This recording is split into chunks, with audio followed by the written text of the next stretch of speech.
November 1st, 2022, regular meeting of the City Council. Would you please join me in the Pledge of Allegiance? You too, Mr. Harmon. I pledge allegiance to the flag of the United States of America and to the republic for which it stands, one nation, under God, indivisible, with liberty and justice for all. Mr. Clerk, would you call the roll, please? Yes, Mr. Mayor. Councilmember Alejandro Gutierrez. Here. Councilmember Sneddon. Here. Councilmember Friedman. Here. Mayor Pro Tem Harmon. Here. Councilmember Oscar Gutierrez. Present. Councilmember Jordan. Here. And Mayor Rouse. Here. Thank you very much. And I believe we have some ceremonial items. Madam Administrator, you have a item to read? Yes, we have one ceremonial item. It's item 1, Employee Recognition Service Award pins. Thank you, Mayor Rouse, council members. I'm very pleased to be able to recognize the service anniversaries of a number of our great employees. Starting with 5 years, we have Sam Ramirez Castillo, Labor Relations Manager in the Human Resources Department. Tomas Tadeo, Electrician in the Public Works Department. Jessica Fay, Automotive Parts Specialist in the Public Works Department. Holly Broman, Librarian 2 in the library. Brian Robertson, Airport Maintenance Worker 2 at the airport. Mark Knight, Airport Patrol Officer, also at the airport. With 15 years of a service, we have Dave Elliott, Wastewater Treatment Plant Operator 3 in the Public Works Department. And with 20 years, we have Jaime Herrera, Facilities Maintenance Worker 2 in the Public Works Department, and Kathy Perret, Water Resources Specialist in the Public Works Department. Thank you. Is anyone here to receive their pin? They are not. Okay, thank you very much. All right, are there any changes to the agenda? There are no changes, Mayor Rouse. Okay, very good. Open it up for general public comment for 3 minutes for anything that's not on the agenda, but within the purview of this body. Do we have anyone here that has turned in a speaker slip, Madam Administrator? No, Mayor Rouse. And Mr. Clerk, is anyone online? There are no hands. Oh, excuse me. A hand is raised. We have Aaron Ashland. Okay, very good. 3 minutes, please. Aaron Ashland, you are unmuted and can go ahead. Hi, thank you, Mr. Mayor and City Council. I wanted to finish my comments from last week. I was sent an email earlier by Laura Knight, and it said that basically about 50% of small restaurants aren't going to be able to pay their rent in October. So I just wanted to start with that. But I wanted to also finish my thing with my list last week, which I thought the city deserved. So number 5, you see, Mr. Mayor, the promenade was making the pie larger before March. You trimmed the patios back and made them feel less safe, less vibrant, and left even more space for electric bikes to make everyone feel less safe. This was in the name of a ladder truck needing to fight a fire in front of my single-story business, correct? I've heard that Ventura's downtown promenade is thriving. Ventura asked their businesses how they could work together to find solutions that work for everyone. We did it the Santa Barbara way. Shut up, we know what we're doing. So now that we've had some time at the new, smaller version of the promenade, do you, Mr. Henske and Mr. Harris, know what you're doing? Were you guys right? If the pie wasn't any larger before, when the patios were larger, then why are we seeing less visitors now? Why even have even more businesses closed since March? Is the pie really the same size, Mr. Mayor? Or are we seeing the same amount of visitors to downtown? Ask Downtown Park, they seem to be struggling right now. Ventura's pie is growing while ours seems to be shrinking under your direction. But we have a world-class tourist destination. All they have is a business-friendly culture amongst their leadership. Retail is going to need a ton of help if we're going to save our small local feel. Are you going to be offering solutions to our retail neighbors, or do you think the same old way will bring things back? I was also wondering how you would measure success if we went back to the way it was. You know, would it be a few more 7-Elevens on State Street, or maybe an additional 99-cent store? Because those really weren't the way I envisioned Santa Barbara was going to be going, but that's the way things were before COVID and before the promenade. So we need a culture that promotes local businesses, not squeezes them out so the national brands can come in to make us more and more like Los Angeles. Number 6, I think we deserve elected officials who are transparent, honest, and work hard to make the people who elected them happy. You know, we work for the people. You hear that sometimes around election time. 7, we believe it. We deserve a mayor who's directing city staff to work with businesses to help businesses navigate the next couple of years until we have the promenade that we've all envisioned. 8, I think we deserve a promenade that we can all be proud of and enjoy year round. Did you know that Pearl Street Promenade is one of the 15 places you should visit in the US? I have aspirations of beating that. We have better weather, a $1 billion view from the middle of the street, and we are still a world-class tourist destination. We just have a little work to do. Are you willing to work towards that, Mr. Mayor? Number 9, I believe we deserve leadership that admits we have all learned at least one thing during COVID. Everyone wants to sit outside and enjoy our amazing weather, period.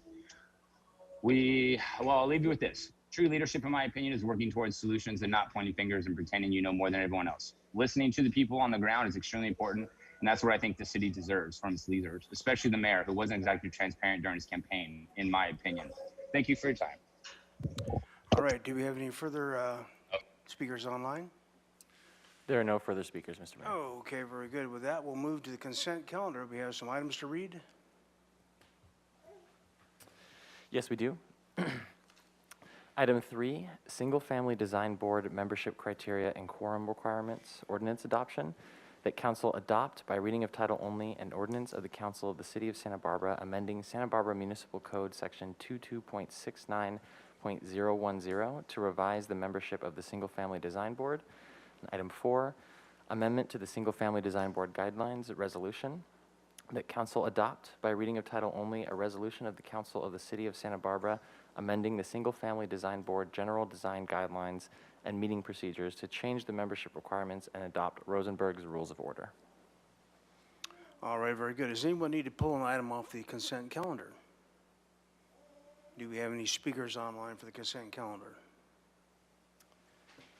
Aaron Ashland has raised his hand, but I don't know if that's left over. All I'll right. go ahead and unmute Aaron Ashland.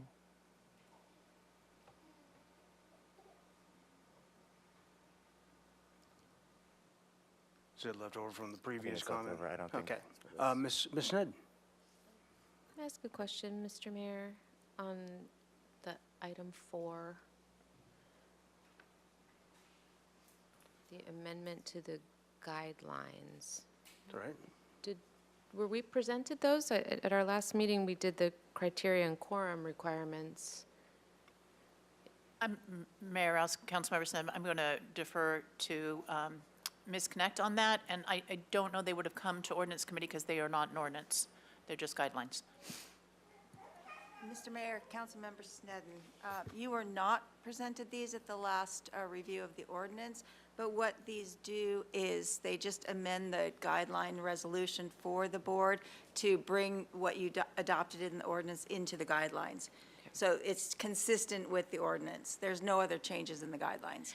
Thank you. That's what I wanted to confirm. So the adopting Rosenberg's Rules of Order isn't a new So- process? Sorry, yeah, let me correct that. That is the only other change in the guidelines. It's substituting Rosenberg's Rules of Order instead of Robert's Rules of Order, which is consistent with what the council uses. So that is the only other change.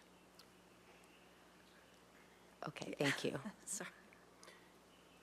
Okay. Do you need to vote on that separately? Ms. Sneddon? No, I'll vote on it with, but at our last, when I had asked if there were any other changes, when it was at council last week, so now these are a little bit new, but that's, Okay. so okay, you're- I'll you're- still approve them. All yeah. right, very good. Anyone else with anything on the consent calendar? If if not, I'll go ahead and entertain a motion on the consent calendar. Oh, I'm sorry, over there. Oh, we already asked for speakers. That's right. Motion on the consent calendar, please. Motion to Moved by Alejandro Gutierrez, Second. second by Eric Friedman. May we have a roll call vote, please? Yes, this is a motion by Councilmember Alejandro Gutierrez, seconded by Councilmember Friedman to approve the consent calendar. Councilmember Alejandro Gutierrez. Yes. Councilmember Friedman. Yes. Councilmember Sneddon. Yes. Mayor Pro Tem Harmon. Yes. Councilmember Oscar Gutierrez. Aye. Councilmember Jordan. Yes. And Mayor Rouse. Aye. All right, very good. That concludes the consent calendar. Get a report from the Finance Committee, Mr. Friedman. Thank you. We were at a jam-packed hour. So the first item was restructuring of the South Coast Housing, Inc. loan Holiday Mobile Home Park at 1212 Punta Gorda Street. And the committee recommended that the council adopt the approval, and we forwarded that to the council, so we supported the staff recommendation. And then the second item was the how to appropriate the fiscal year 2022 preliminary general fund operating surplus. And we did make a full recommendation to council and forwarded on, and it was a little complex, so any members who want to do that, I'd recommend go back and want to see what it was, go back and watch the video of the meeting. All right, thanks very much. And move on to the next item. We have an item to read, please, Mr. Clerk. Yes, this is item 8, Capital Improvements Project Status Report. Very good. Mr. Demore. All right. Thank you, Mayor Rouse, members of the City Council. My name is Brian Demore. You might remember me from my time as interim airport director, but prior to that, I was city engineer, so hopefully a familiar face to you all. I have done this presentation for you previously. It's an annual update on the status of our capital improvement plan, and I see our council chambers today are pretty quiet, and it was quiet on the public comments, so I'm wondering if it's a Halloween hangover. But hopefully people are tuning in at home as I find this item to be very interesting. But it is just informational. There's no action needed of staff today. Before I jump in, I do want to thank my team in engineering. I've got Ashley Shu, who's here. She filled in admirably for me while I was out at the airport, and I came back to a well-run, well-functioning team. It looks a little different than it did when I left it. We've seen some turnover, so we've got some new faces, and it's really great to be back. Our CIP, our Capital Improvement Program, is pretty unique for an agency of our size. We have a lot of variety of projects. Most cities, it's typical to have streets and parks and rec, the more typical general fund type of operations. But we've got a thriving airport, and we've got a harbor, and our water resources infrastructure is extremely diverse. So it makes for a very interesting environment to work in with the variety of projects that we get to deliver. So with that, I'm going to jump in here and just give this quick update. We've got a snapshot here of our projects that we have going on. Well, we've completed some in the last year, and then we've got a number of projects that are ongoing. And I did want to mention our CIP, the process that we go through with that, the Capital Improvement Program. It's a 5-year planning document, and it also includes a space to capture projects that go beyond that 5-year time horizon. And we update that document every 2 years. We're in the process of updating that right now, so departments are updating their projects, including new projects, and they're going to various boards and committees throughout this fall to get input on that. And it will go to Planning Commission in January, and the City Council should expect to see that in March of 2023. So our projects that we have here, these are the 12 projects that were completed in the last fiscal year, and I will be highlighting just a few of these. Starting with the Control Tunnel Air Binding Project. This was completed last spring, and this is a unique project. We have, as I mentioned, we've got a lot of diversity in our water resources infrastructure. Most of our surface water comes through the tunnel, bringing water from Gibraltar through the Santa Ynez Mountains, and then comes out of the mountain, basically right there at Tunnel Road. If you're a hiker and you've been up Tunnel Trail, Inspiration Point area, where you cross Mission Creek right there on the wooden bridge is where that tunnel comes out, and then the water is conveyed through a piping system to Laurel Reservoir where it is treated. Well, it's in that piping network, that piping system, that we had issues with air binding. That's why this is called the Control Tunnel Air Binding Project. And essentially, in this gravity-fed system, water would get entrapped in the system, and that would prohibit the efficient flow of water to the reservoir. So, long story short, we needed to do this project essentially in order to burp the system. I just wanted to be able to say that at a council meeting, that we're basically purging the air out of the system so that it can flow effectively. And this feeds into the hydroelectric facility as well, so having that operate efficiently is important. The FY20 water main replacement project, that was completed last fall. City's goal is to replace 2% annually of its water distribution system. That amounts to about 6 miles per year. And this work was primarily on Upper State and Modoc. And if you've been in those areas recently, you will have noticed that a lot of work was done on the streets in those areas. So we're trying, when we do these water main replacement projects, to get out in front of the streets projects. Portions of Upper State were recently repaved. And then, of course, Modoc has the Highway Safety Improvement Program project on West Carrillo Street. Let's see, I'm on the wrong page here. This included countermeasures to address a pattern of collisions on this corridor, and it also provides accessibility improvements throughout the corridor. There's lighting, improved crossing at Carrillo and San Andreas, and also flashing beacon at the San Andreas and San Pascual intersection. This project was completed in the spring of 2022. And construction projects in progress. Approximately 14 active projects in construction right now. If you've driven around town, I'm sure you've encountered one or more of them. The first one, whoops, it seems like I'm jumping too quickly here. The first one is the Active Transportation Program project on De La Vina Street. It's known as the Safe Crosswalks and Buffered Bike Lane project. This is substantially complete. It lists a spring of 2023 completion date. That's because we packaged this project up along with another one that I'll highlight in just a little bit into one bid project. But the work is essentially complete. The contractor here, Lash Construction, teamed with our own streets crews who did a bunch of the paving work along that corridor. And as I said, it's substantially complete. The big thing, if you've been down there, it's below Carrillo Street on De La Vina. We went from 2 traffic lanes to 1 traffic lane with a buffered bike lane and did some improvements to the pedestrian crossings along 6 of the intersections. I'm still used to saying next slide, please.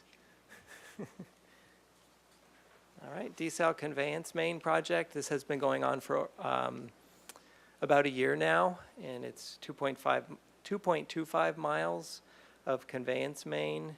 It's to take water from the desal plant further up into the system. And there are a number of projects, including this one. This is the big one, but there are a number of projects. You'll hear about a couple of others later on, all designed to bring water up to Cater so that we can get desal water throughout our whole system. So this project has been ongoing. As I mentioned, its completion is now on the horizon with a winter completion date. And as I mentioned, it will allow us to bring water to the entire system, as well as help us with conveyance of getting water to Montecito Water District. East Side Community Paseos project. This was awarded along with that De La Vina project in one contract, 2 separate projects from a funding standpoint. This is also funded through the Active Transportation Program. So it's been awarded, not fully underway yet in construction, but some of the elements include a bike-friendly route along Aliso Street, a new bike lane on Ortega Street from Chapala to Ortega Park, and along that Alisos corridor will also be a new sidewalk. And then we'll see new flashing beacons on Coda Street at the intersection with Corentina and Nopal, right over by the junior high. we expect completion of this project in the spring of 2023. So I mentioned we have a variety of projects here at the City of Santa Barbara. This one is very different than the others that I've highlighted so far. This is Thousand Steps, which provides access to the ocean from the Mesa neighborhood. And this was a repair. Again, this is a project that is substantially complete. It was a repair to the lower portion of that stairway, I think the lower 24 steps, but then it also included an additional 10 steps so that you could get all the way down to the sand, no matter what the scour level of the sand was, depending on the season. Project included new handrails, a guardrail at the mid-level landing, drainage improvements to hopefully minimize the wetness that was a real problem at this location with the algae growth, as well as repouring of the concrete landing at the top and a new bicycle rack. And as I mentioned, this project is substantially complete. So we've talked a little bit about water main replacement. On the wastewater main side, we also have projects every year to maintain the approximately 257 miles of sanitary sewer infrastructure. This project entails cleaning, CCTVing, and trenchless rehabilitation of approximately 2.6 miles of pipe ranging in size from 6-inch to 16-inch. Throughout the city, some of the locations to highlight with this project are on La Marina Drive, West Islay Street, Laguna Street, and West De La Guerra Street. This will be completed in early 2023. And moving on to design, there's over 30 projects currently in the design phase, and I do want to mention there are many more in the queue, and I'll get into that at the end of the presentation. First up, though, is a big one. This is the replacement of the UPRR bridge on Cabrillo Boulevard, and really there's 3 projects associated with this project. This slide is simply highlighting the UPRR bridge replacement, but there's another project that's happening sooner, and I want to make sure to mention that. That's the roundabout project at Cabrillo and Los Patos, and we're looking to get that advertised and out to bid this month. So that will happen first of the 3 projects. Obviously, we see here the railroad bridge, which is a humongous project, and we're still working with the railroad to sort out some of the really critical details of the project, such as bridge type. Nothing moves quickly on these types of projects, especially working with the railroad. And the 3rd project kind of spawned from conversations with the railroad, and they are requiring that as part of this project we close the Los Patos, the bridge there on the current off-ramp. They would like to see that bridge ultimately removed from part of the system. So that will be a 3rd project as a result of all of this. And the estimated design completion on this big project, the UPRR, is summer 2024. And you can see there's a big price tag associated with that. And we've been working in partnership with Caltrans and SPCAG to try to get this project delivered. Next is a more traditional bridge project. This is Carpinteria Street Bridge using Highway Bridge Program funding. It's a structurally deficient bridge. Project elements include widening of the road, new barrier rails, lighting, utility relocations. And then one thing I did want to mention on this, when we do work in a creek, over a creek, and this one in particular was Sycamore Creek, we have plans for capacity improvements for drainage purposes in our watersheds.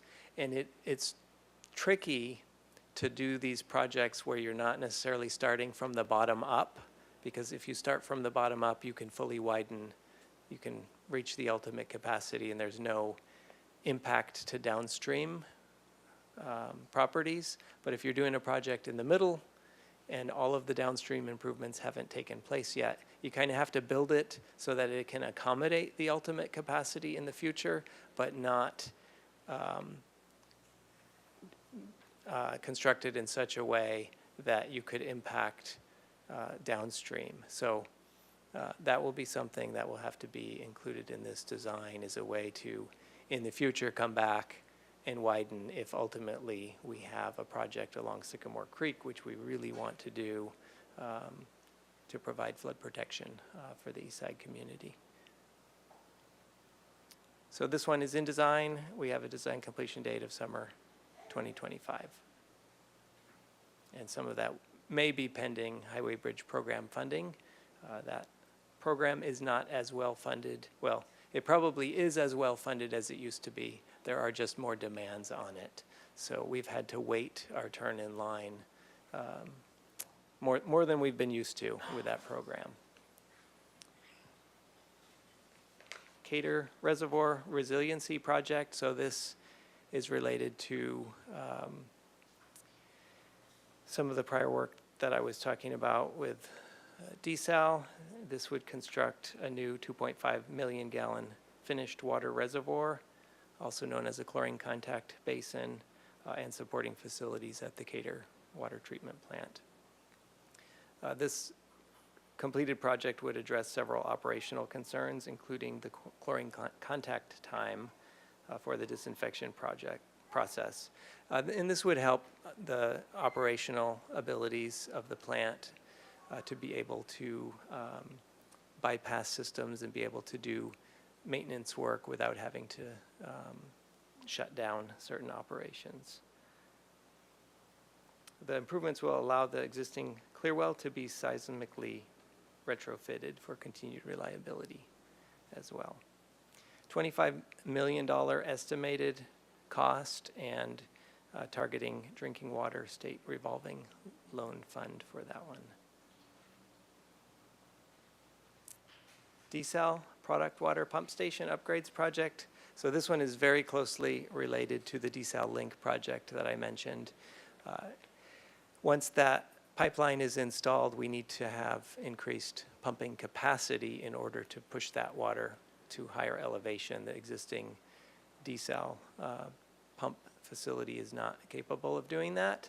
So this project would take care of that. Estimated cost $4.3 million, and I believe it's out to bid. That is correct. It is current. It went out to bid this week. So if anybody's interested in bidding on it, please do so. So we'll see that one in construction probably next calendar year. Another desal-related project. This is the pump platform hardening project. So out in the ocean, we have an intake structure, and we noticed during an inspection that there was some scour to that structure. So some emergency repairs were done to stabilize the intake structure, and this project would provide a permanent stabilization for that intake structure. $4.7 million funded through FEMA and the Water Capital Fund. Design completion summer 2023. Yeah, we're kind of jumping all around with our water resources infrastructure. This next one is at the El Estero wastewater treatment plant. It is the chlorine contact chamber rehabilitation project. So yes, you heard that right. I've already mentioned chlorine contact chamber. You see that both at a water treatment plant and a wastewater treatment plant. The existing chamber was built in 1979, and it's showing signs of structural wear and requires a process shutdown to perform routine maintenance. So the project would help to restore the original intent of the design, which would allow for temporary bypass of the chamber during maintenance and periods of low flow without the need for shutdowns. Additionally, the project will incorporate improvements to chemical mixing and dosing, as well as operator safety. Design should be complete early next year, and that would be funded through wastewater capital. The really big project down there at El Estero, though, is the electrical system upgrades project. Design is nearing completion on this, and we're dependent on the Clean Water State Revolving Loan Fund for that one, as it's over $30 million estimate. The goal of the project is to eliminate the risk of failure to one of the city's most critical pieces of infrastructure. Replacing the aging system, improving redundancy, and eliminating single points of failure will help ensure continued operation for years to come.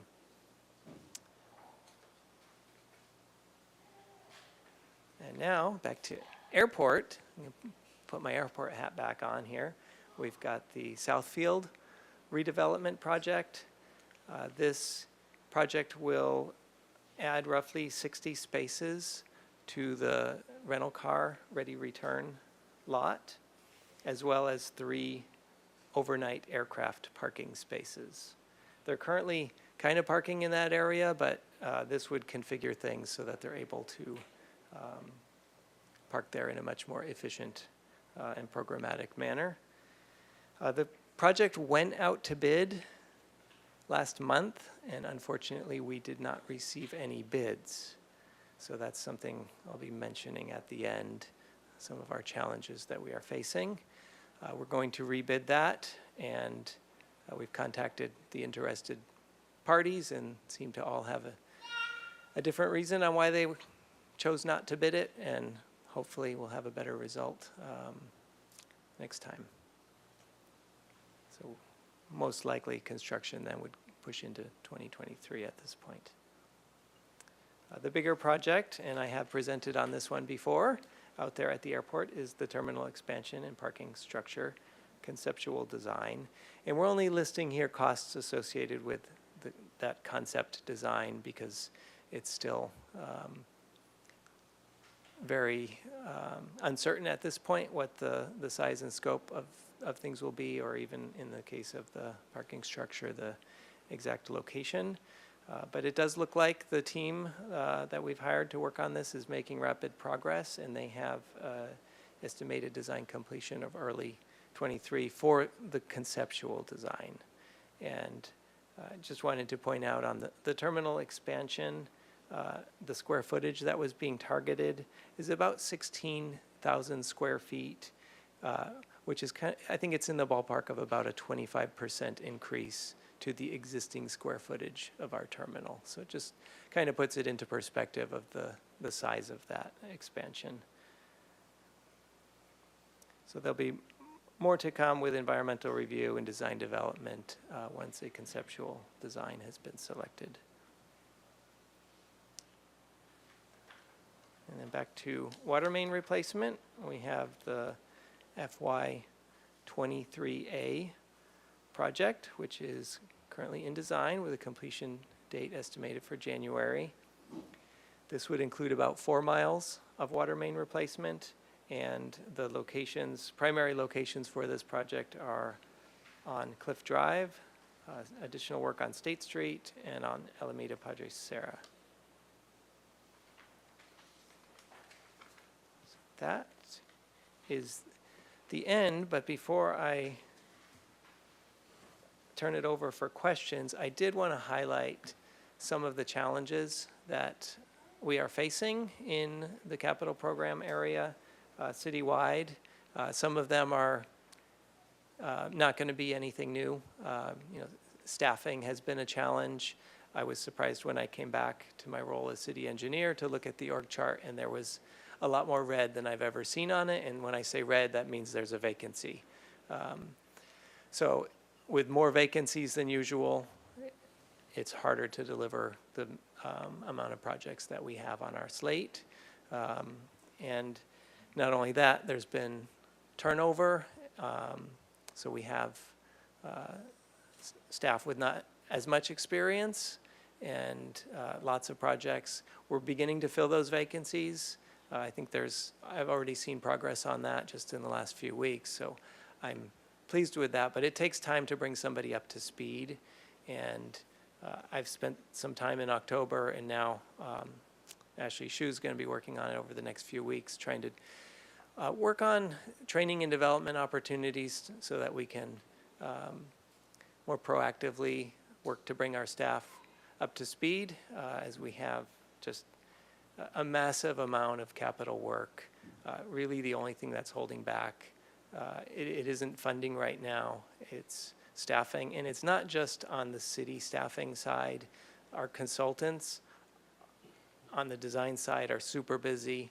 And then in construction, as we saw, that's the first time I've seen where nobody bid on a project of that size for the South Field at the airport.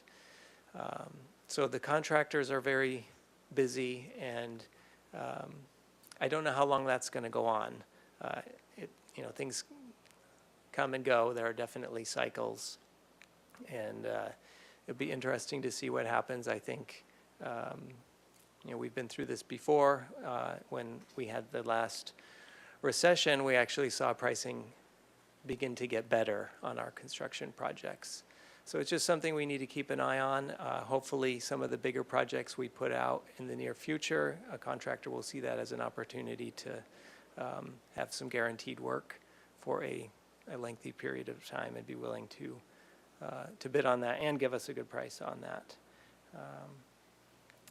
So those are kind of the main challenges. The other thing with the bidding, we're constrained by the municipal code and the charter to award to the lowest responsive bidder. And I think we want to visit opportunities, such as a project like the police station project. We want to make sure that all of the responding bidders are indeed responsive. So looking at opportunities for pre-qualification, just to screen out on the projects where we can't afford to have somebody try something for the first time. So that's all I have for today, and now I will go back to the questions slide, turn it over to the council. Questions from council, Ms. Snedden.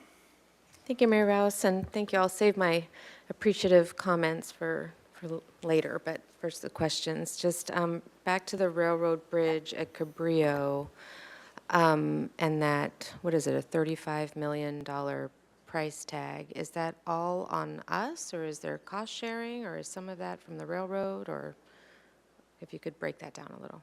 Yeah, I think it's still very much an estimate, but we've been working with SBCAG and with Caltrans, and the vast majority of that funding would not be city funds, be it Measure C, UUT, gas tax, even Measure A, although there could be some non-city Measure A funds applied towards that. Okay, so it will be, not asking you how exactly at this moment, but it will, that's not all city responsibility, 35 million, so that, yeah. Correct. Okay. I think it would look very similar to what we're seeing with Olive Mill and the San Ysidro project, which is county.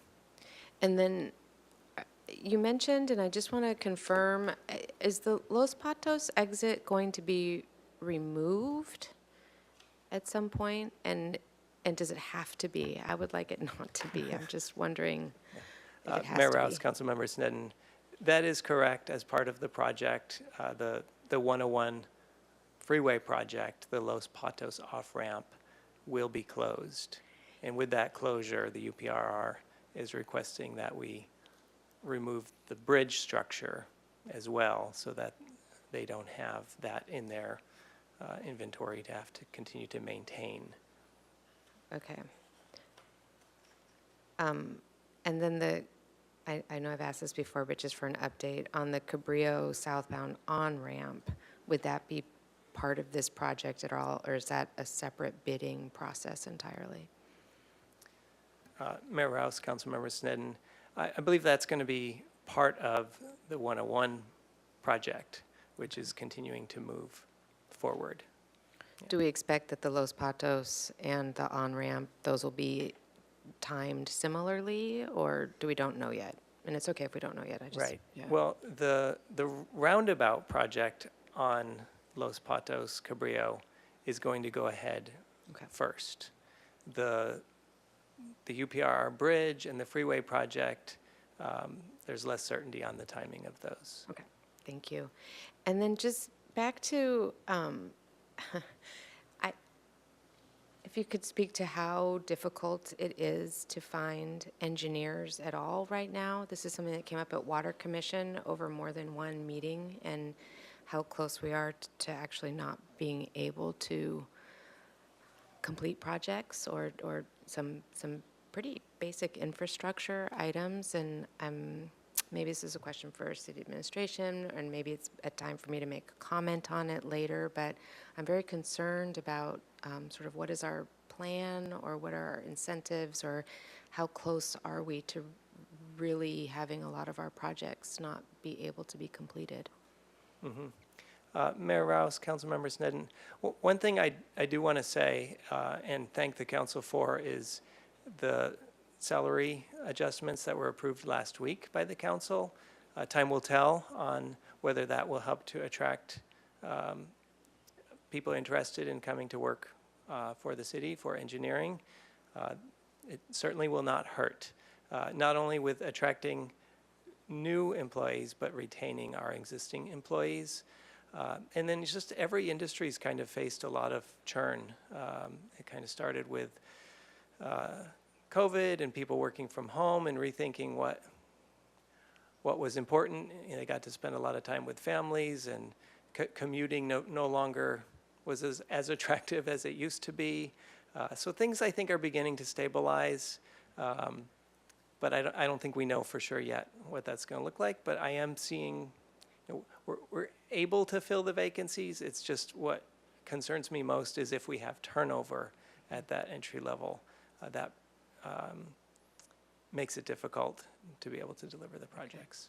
Thank you. And I guess I'll ask more frequently and updates on how that's going, because I think it's really concerning. I mean, as it's come up at Water Commission, it's very concerning. Those are my questions for now. Thank you. Mr. Jordan. Thank you, Mr. Mayor. Mr. DeMar, I'm not going to let you escape ever mentioning the word airport project without talking a little bit about exactly what that is, and just further explaining again, because I think it needs to be said over and over again, that it's an internal project to handle passenger loads that exist now. My wife's had the occasion to have to hitch Southwest back and forth to Sacramento probably 6 times in the last 3 months. So she's your biggest advocate right now on the challenging internal queuing and waiting. And so could you talk a little bit about that, just so we're continually hearing that talking point? Right. Mayor Rouse, Councilmember Jordan, the project is first and foremost designed to address needs that have been triggered by the growth that we have already seen. And if you've been in that terminal recently, it's not ideally configured. It was designed based on a different type of operation with smaller, more frequent arrivals and departures, and now we have perhaps less frequent, but certainly much bigger aircraft. So there's a lot of people crammed into the south end of that terminal at times, and that presents issues at the TSA queuing area. At times that line is being pushed downstairs, and that is far from ideal, especially when you've got the elevator there, and it sort of presents well, I shouldn't give people the idea, but it sort of breaks up the queue. It's just not the best scenario. And then, all those people eventually they get through TSA and they're in the gate area, and there's not enough space, restaurant space, concessions. It's vastly underserved for the amount of users who are in there at certain times. Thanks. Thank you for that. And does that picture of El Estero just sell itself for the electrical upgrade anytime, right? That's all you need to do is just keep showing that picture. Thank you. All right, Mr. Gutierrez. Thank you very much. Going back to the railroad bridge, you said that you haven't really specifically picked the type. Can you just explain when it comes to choosing the style of the bridge, like how much input do we have on that, or is that just all Caltrans? Mayor Rouse, Councilmember Gutierrez, in this case, it's the UPRR bridge, and I wish we had more say in that process. And I think there have been several changes in direction coming from UPRR along the path of this project. At one point, we were looking at what they call ABC construction, which is trying to do it all in not all of the project, but minimizing the closure of the track to like a 72-hour window, and they come in with all this prefabricated equipment, drop everything in, and then get the tracks up and running. And in the end, I think Caltrans has said they would rather that we do what's called a shoe fly, essentially push the track out of the way of the project as much as you can, build as much of the structure as you can while that's pushed away, and then move things back. That is a more costly project. You end up with a kind of a bigger and wider structure. So we're working with them on those details. Aesthetics, there's probably not as much opportunity to get into aesthetics because of UPRR's demands for design as well. Okay, thanks. And when it comes to the Carrillo Crossing update, do we have any data about it being safer? Because I hear from some of my residents that claim that it's more dangerous. I find it hard to believe, but I was just wondering if you have any data on that yet. Mayor Rouse, Councilmember Gutierrez, I'm not aware that we have any data at this point. I can check back with the team and see. And something like that is really, you need to look kind of long-term for trends to see. But it is interesting, a lot of times when people feel like they're unsafe in a certain area, a lot of time the data will show that those areas don't have as frequent of collisions because that feeling of being unsafe causes people to slow down, and that can help the situation. But we'll know more in time with that. I think the pedestrian beacon out there on San Pascual, I've been out there when that's been activated, and now I'm just kind of like every time I go through there on alert to make sure, if there's a pedestrian around. So I think that's causing me to slow down as I go through that corridor, and hopefully it's having the same effect on others. So I would hope that as we gather data into the future, we'll see that it has trended down. And sorry if I missed this, but are there any plans specifically dealing with the 3rd District, the west side of Santa Barbara? Mayor Rouse, Councilmember Gutierrez, are you talking about like future plans or? Yeah, okay. That's in this report. There are a number of projects, and I don't know if Ms. Shu has more of the details on some of those projects, but there's the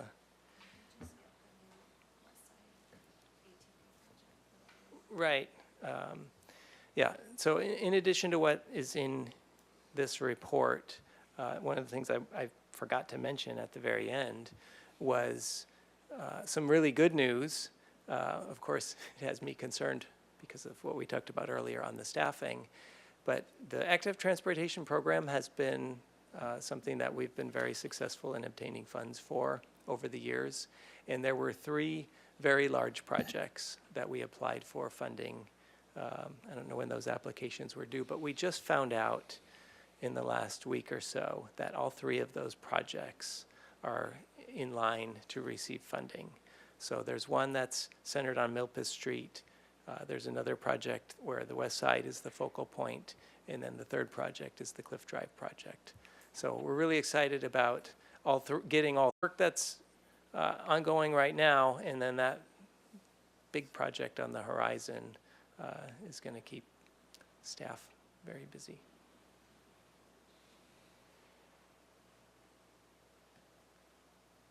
And I'm being reminded that we also have, it's not as interesting because when you're done, you don't notice the difference, but water main replacement project is in design, and there's work on the west side with that project as well. Okay, thank you very much. Sure. Mr. Friedman. Thank you, Mr. Demore, and thank you, Ms. Shu, for all the work you did over the past year on getting these projects implemented. Just to follow up, my question was what happened with those 3 ATP grants? You just answered it, but going back to the staffing challenges, with implementing those plus everything else we're doing, do we contract out a lot? Are we looking for outside to help fulfill these, or how are we going to fulfill this? I think it's important for us to understand a plan going forward if we have staffing challenges and we have these new major projects, because we need to perform on them as well when we get these ATP grants. So what is the plan to try to reduce the impacts of the staffing challenges? Right. Mayor Rouse, Councilmember Friedman, we do some in-house design work, both on the water resources side and on the streets engineering side. But the vast majority of the work that we do is contracted out. So we have consultant teams doing the design. What we can't do is contract out what the city staff do on a day-to-day basis of managing the projects, from a funding standpoint, project delivery, going through, shepherding projects through design review, the oversight of that work that the consultant is doing. We've got a lot of highly qualified consultants, but you can't replace the role of the city employee, the owner of the asset. And I'm thankful that we've got a team of technical people who are able to provide that oversight and not simply turn things over to a consultant to run with from beginning to end.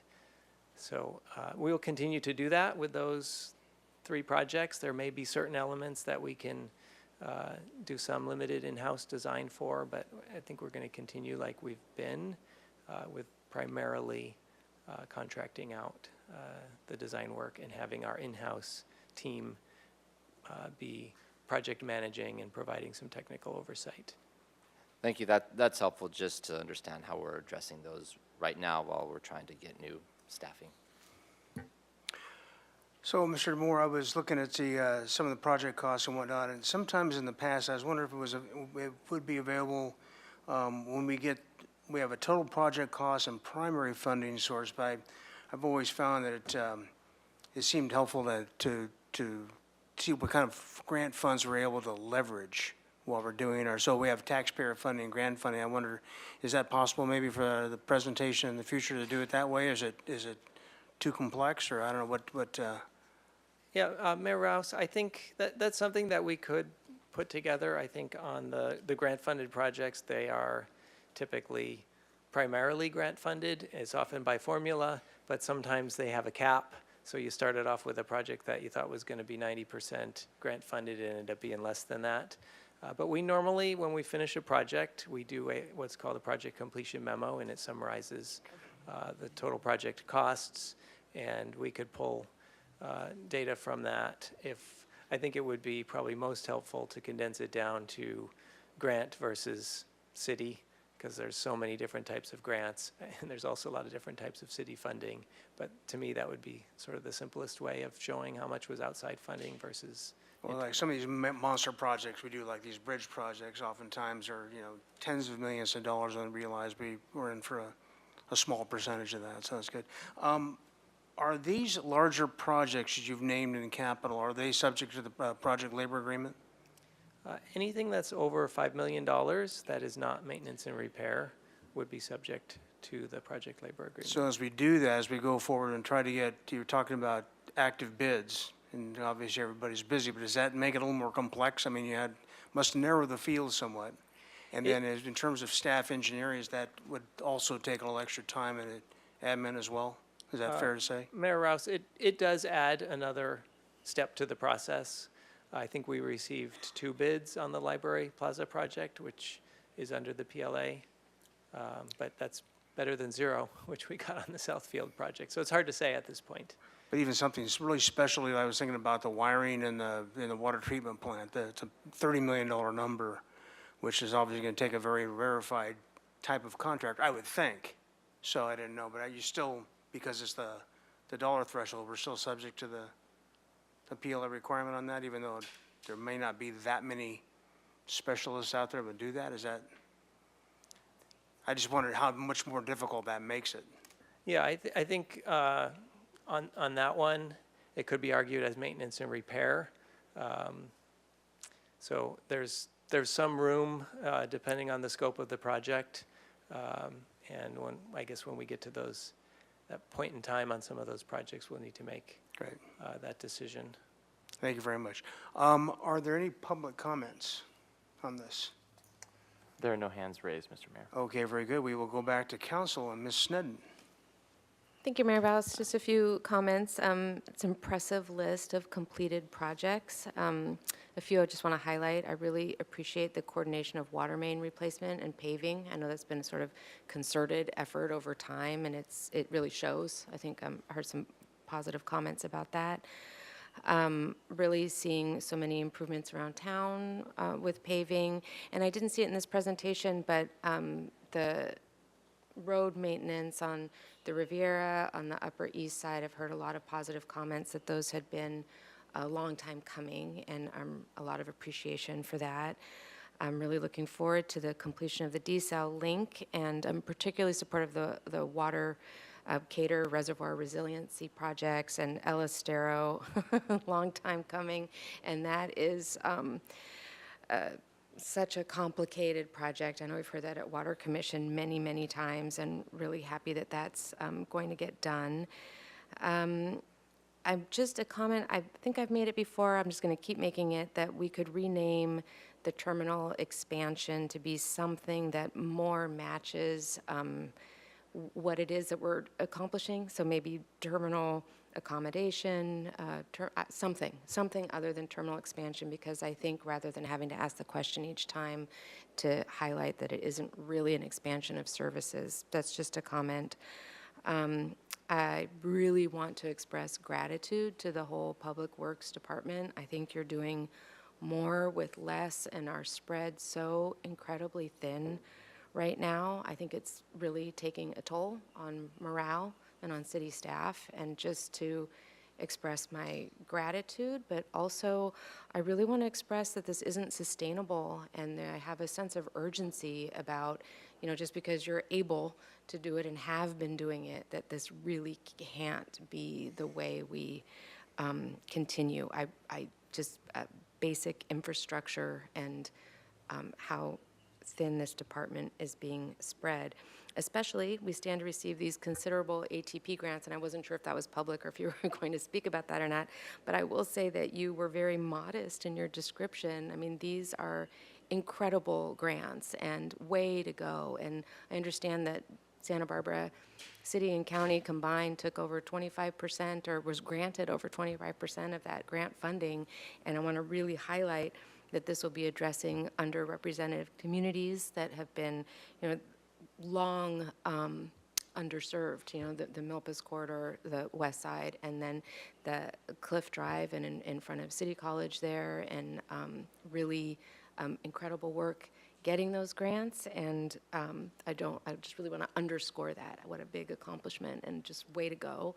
And then with that also, I think you're hearing we have the concern that staff will again be overwhelmed by the carrying out of those incredible grants. So just again, to my appreciation, but also the sense of urgency that that's really not sustainable. But way to go on the projects. Thank you. Mr. Friedman. Thank you, Mr. Mayor. First, again, my appreciation to all of our staff for, this is outstanding work on behalf of the residents and the services we provide, and appreciate seeing all the different areas that capital improvements go to, from the parks to the water to desal. It's all in your streets, road maintenance. It shows how diverse we are, and you kind of started your presentation off with that, saying we're a full-service city, as compared to many others that don't have airports, don't have a waterfront, they don't run their own water or wastewater treatment facilities, but we do it all with our staff, and just, it's quite impressive. And I also want to thank the residents for implementing Measure C, because most, if not a lot of this, wouldn't be possible without Measure C or some type of dedicated funding source. It would have taken a lot more time to do a lot of what we're doing, and some of our infrastructure would have been delayed, and it would have cost more. And so this just shows that Measure C promise is being fulfilled in the great work that we're doing. And then to the issue of staff sustainability, and that did come up at Finance today in our discussion. And it is important that we take steps to address it, and that's what one of the goals that we're trying to achieve at the Fiscal Sustainability Initiative and the Vision 2030 that's taking place at the Finance Committee and with our finance staff and all our departments, because it's where you could see the impacts here on these high-level projects that have multiple agencies, multiple departments, grants. It's virtually every city department is facing these types of challenges. So while it's serious here, it's serious in the others as well, because it affects the service deliveries that we have. So it is something that we're grappling with at Finance to try to make recommendations to do exactly what Mr. Damore mentioned, is to help retain staff that we have, but also recruit new staff, and then once they're here, keep them here, because there is a huge cost of losing existing staff or getting new staff, training them, and only having to depart at other areas. But with that, I just again want to express the great work that you're doing, and it's noticeable to the residents of our city, and it's a good issue to have, to be able to report that we're implementing and investing in our infrastructure before it becomes emergency repairs. So thank you. Thank you. How about airport completion project? Huh? You go with that? As long as you're doing some semantics up here. Mr. Gutierrez. Thank you, Mr. Mayor. I just want to thank you for all the efforts you're doing to keep our community livable and workable. It kind of annoys me that the railroads don't have a more appealing bridge style. And I understand that engineering-wise, they have to be able to withstand a train and also a crash. But I just wish that they weren't so clashing with the communities that they're in, and they weren't so much of a eyesore, I guess. But other than that, unless you can convince them to do otherwise, I think you're doing a good job. Thanks. All right, very good. Well, I'm going to go just slightly off the rails here and ask Director Maurer to come up for 1 second. And just, even though this isn't a capital improvement project, it took capital and it is an improvement, can you give us a quick update on your street cleaning and lighting project, please? Yeah, Mayor, council members, talking specifically State Street and our efforts there, and we appreciate you did put capital Measure C monies into State Street for us to maintain it at a higher level. I like to brag on the team. Mr. Bossy, Ms. Clark, and their whole team are doing a great job. We did the first deep cleaning about 3 months ago, and this week they are scheduling the next deep cleaning to be completed before the Thanksgiving holiday. So by the end of the week, we should have that posted as to when that's going to happen. And of course, that'll be coordinated with all the businesses and those who have outdoor dining facilities on State Street to take it to that next level. And in that vein, I know there was recently some correspondence that expressed that there was maybe some rodent concerns there. And I just want to assure mayor and council that we have an ongoing vector control program on State Street that we pay very close attention to. We trap, and I think anybody knows in any city, especially Seaside, there are going to be some rodents. We watch the numbers very closely and ensure that we are taking all appropriate actions to make sure it doesn't get out of control. So thank you. So we'll expect the next deep cleaning sometime before the Thanksgiving holiday then? That is correct. Outstanding, very good. With that, unless there's any more council comments, thank you very much, Mr. Demore, appreciate that. Madam Administrator, we have interviews coming up, which are scheduled for 4. I was wondering if we could go ahead and do a council committee assignment reports prior to that. Mayor Rouse, I believe that is fine. I also believe you can begin your interviews before 4 o'clock as long as you continue the meeting to at least 4 to allow people to show up. Speak very slowly. Mr. Gutierrez, council committee assignment reports. Thank you, Mayor. I attended the mayor's breakfast. It was a great event, and a lot of great organizations helping disabled people were honored. So thank you for everyone that put that together. I attended the SB Housing Conference at the Carrillo Rec Center. There was a lot of really good lectures and discussions that were held, and I'm hoping that, I saw cameras there, but I don't know who was recording it. I don't think it was city staff, so hoping that we can get a copy of that at some point. Attended an SB County e-bike meeting. It was a few different groups among the county that got together to talk about the e-bike issue in our community. I attended the SB Act Homelessness Collaborative meeting. I attended the Santa Barbara Hospitality Career Fair. There's a lot of really great hotels offering a lot of great positions in our community. I attended the Events and Festivals Committee, attended the ribbon cutting of the Fusion Academy on State Street. Really interesting place to have a school. Kind of jealous because it seemed like such a free-flowing school, not so regimented like I'm sure most of us were raised in. I attended the Rock the Block party hosted by Downtown Santa Barbara, and also the Jody House fundraiser. I attended the Communify board retreat. I also participated in the SB PAL trunk or treat. That was just a great event where hundreds of families showed up to get candy at the PAL parking lot there at the Davis Center. And I just got to say, you know, the kids nowadays, they get like 5 days of trick-or-treating. Like, when did that happen? I just couldn't believe it. I don't know. We only got a couple hours. I guess I'm just showing my age. But, and I also want to acknowledge 2 people that passed away in our community. Richard Bernard Pico, he was a San Marcos High School alumni, Vietnam veteran, and he used to be SB sheriff and retired from MTD. And also Colonel Thomas Ruben Hidalgo.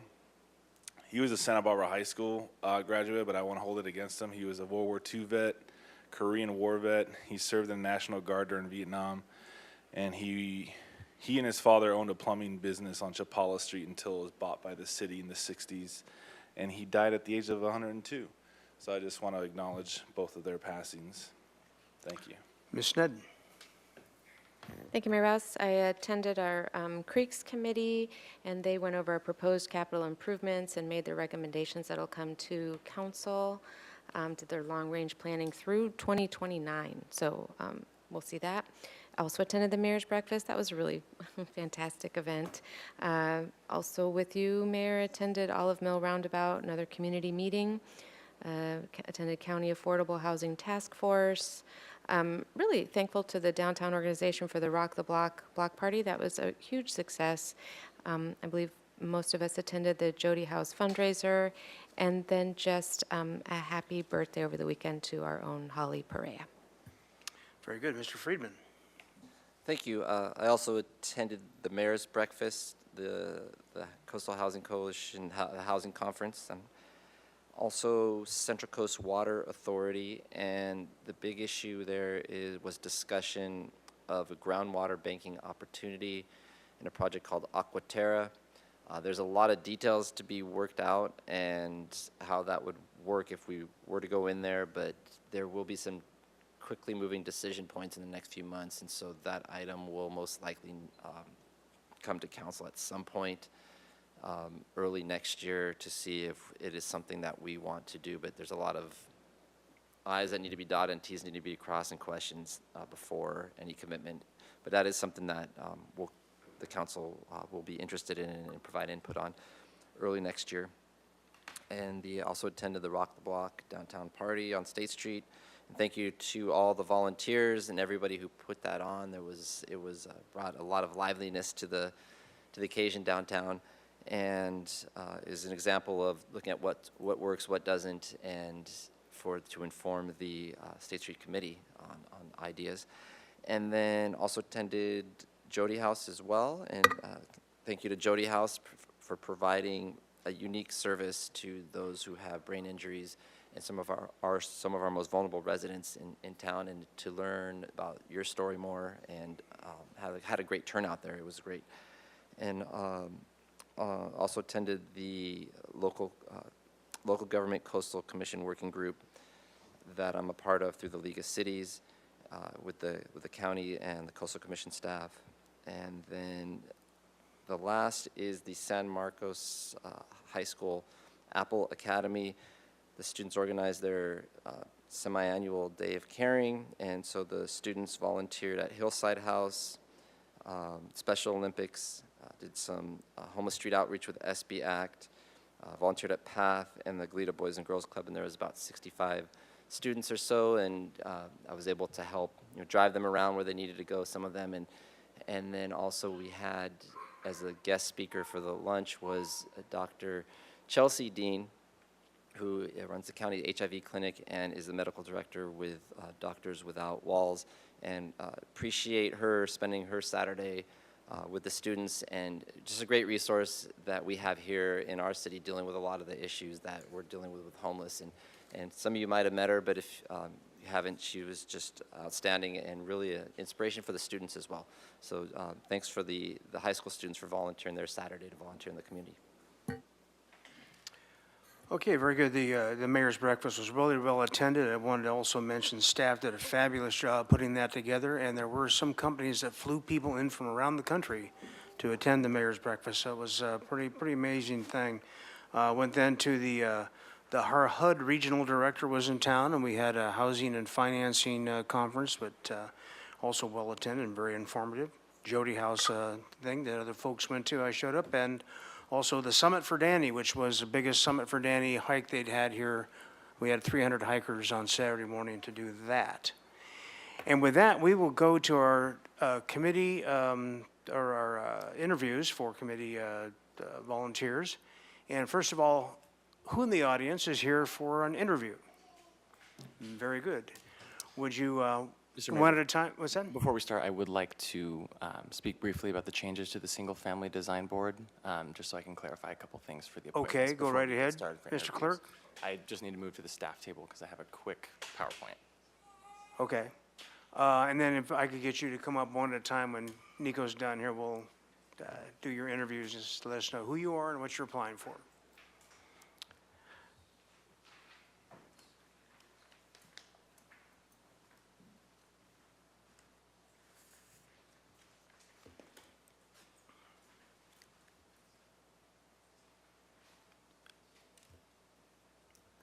All right. So, as you all are aware, we passed an ordinance today that makes some changes to the membership criteria for the single-family design board. And I just wanted to provide a summary of those changes. So, as you can see on the PowerPoint, first, the board is moving from a total of 7 members to a total of 5 members. We're going to be requiring that at least one licensed architect is a member of the board, and that's down from 2 as it was previously. We're going to be requiring that, allowing up to 3 members of the public at large on the board, provided that they are all city residents, instead of the 1 county resident that we previously had. And the remaining members should be have professional qualifications. And so since we are dropping down to 5 total members, there's going to be 1 vacancy for this coming cycle instead of the 3 that you'll see on your attachment. This ordinance goes into effect on December 1st, so by the time you make your appointments on December 6th, it'll be completely in effect. So we did get 3 applications for this board, and they are all eligible. So just so you're all are aware of that as well. Mr. Jordan has a question. Thank you, Mr. Mayor. So what's missing from this or the sheet is what the makeup is of the existing 4 that are continuing. Can you go through those really quick? Yeah, absolutely. So we currently have 1 licensed architect, 1 licensed landscaped architect, and 2 members who have professional qualifications. Thank you. And so your subsequent attachments that will come for the next 2 interview dates on the 8th and the 15th will have that information provided.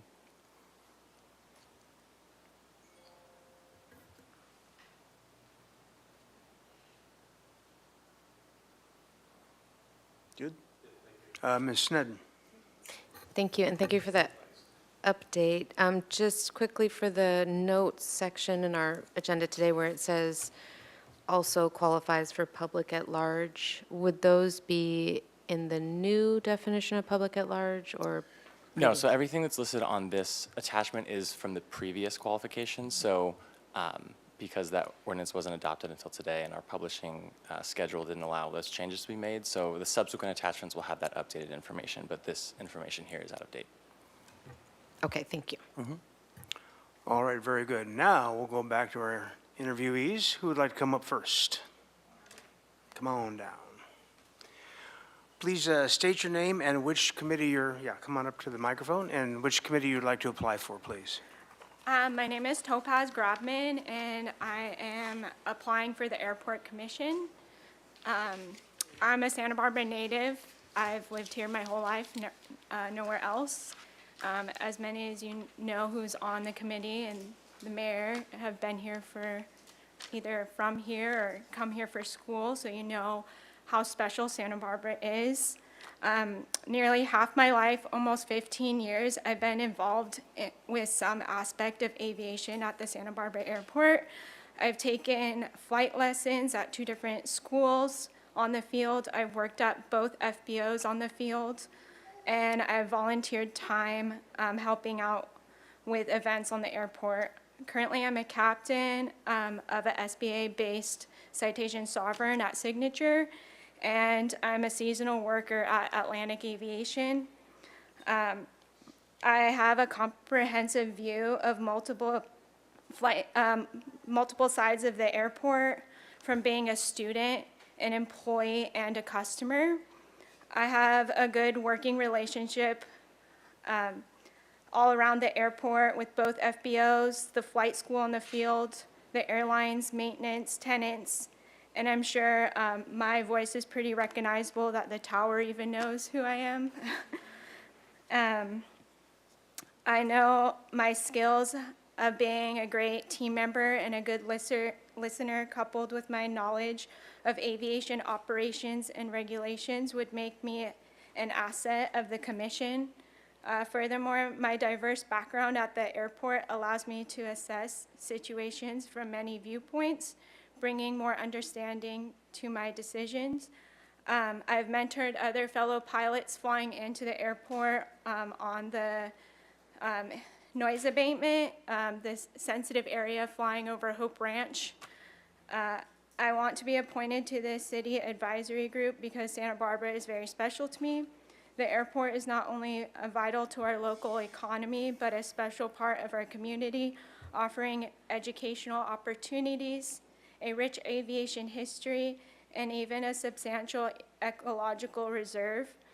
I want this airport to succeed and be the best place to fly in and out of, whether you're a pilot, a customer, or an employee. This airport is not just the airport, it's my second home, and I look forward to using my aviation experience to advise the City Council on airport issues and secure a better future for SBA. Thank you. Questions for the applicant? Ms. Gutierrez. Hello, Topaz. Hi. Hi. So On paper, you're definitely highly qualified and you have an experience, but I want to know what motivated you into going into aviation, since we see it's mainly males that go. So if you can give me a little bit of background of why you chose to go into aviation.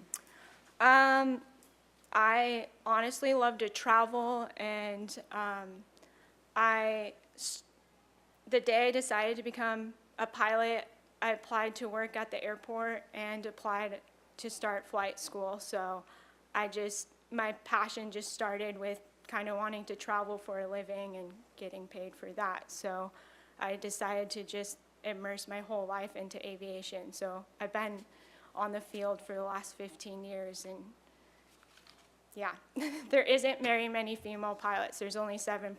So Thank you, felt and inspired. congratulations for being part of that 7%. Thank you. Thank you. Further questions?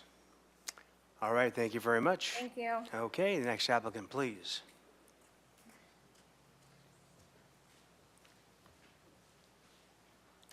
Hello, my name is Katie Gerfeide, and I'm applying for the public at-large spot for the Single Family Design Board.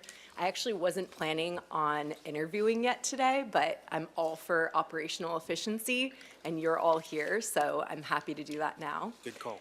I've lived in Santa Barbara for about 15 years. I went to college at UCSB. I'm lucky enough to have lived in different neighborhoods. I've lived on the east side, I've lived downtown. I currently live on the Mesa. Really, on the Mesa, you can't escape seeing a yellow sign every few feet, those yellow signs that are going through Single Family Design Board. I'm also lucky enough to have recently gone through the process of submitting plans for my own kind of future forever home.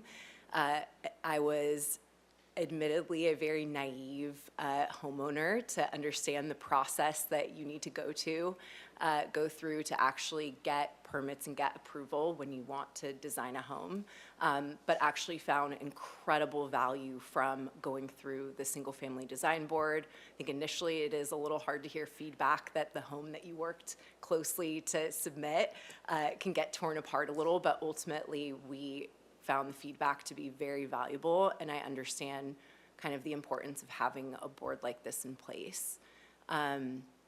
I've been looking, for a while to also get involved more. I'm involved in different nonprofits, but this feels like a great opportunity to have more of a hand with the local community.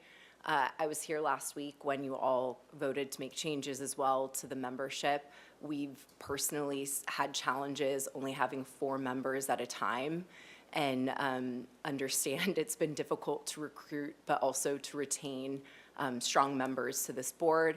I want you all to know that you would have my full commitment to be on it for the full 4-year term. I recognize it's probably even more than 2 days a month, full-time through consent calendar, meetings, but also doing all the review of plans, driving through the neighborhoods, listening to the comments, and would take that very seriously. I even would commit to reviewing the previous minutes and plans that were approved so that if I were appointed, I'd be able to participate from that first meeting.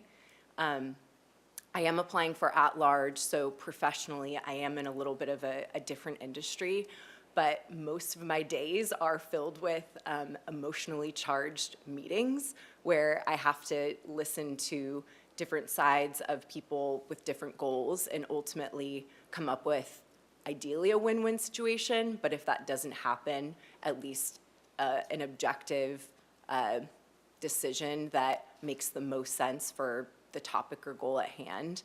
I've been to these meetings. I know that you have a homeowner that, like us, was maybe not fully understanding all the process you go through. And then you have neighbors that have very valid concerns and how developments to our community can impact them, other neighbors. And so I understand, the nature of a lot of these meetings can be emotionally draining as well as a time commitment. But I feel like with my professional qualification and just general passion to be involved, I would make a great addition to the current board. Thank you very much. Any questions for this applicant? Ms. Sneddon? Thank you, Mayor Rouse. Thank you for your interest. As we've heard last week, it's a very time-intensive board. So I just have a quick question about your, so you're applying for public at large, so you're a city resident? Just so we Yes. don't have to come back and ask Yeah. you that. Thank you. And then for Google, you do, what would you explain, would describe what it is you do for Yeah, Google? I oversee a sales team on an app that, probably doesn't have the best reputation among neighborhoods, but Waze is actually owned by Google. Happy to hear feedback separately around how we want to manage Waze within our city. But I actually oversee a sales team of about 60 folks within Waze with Google.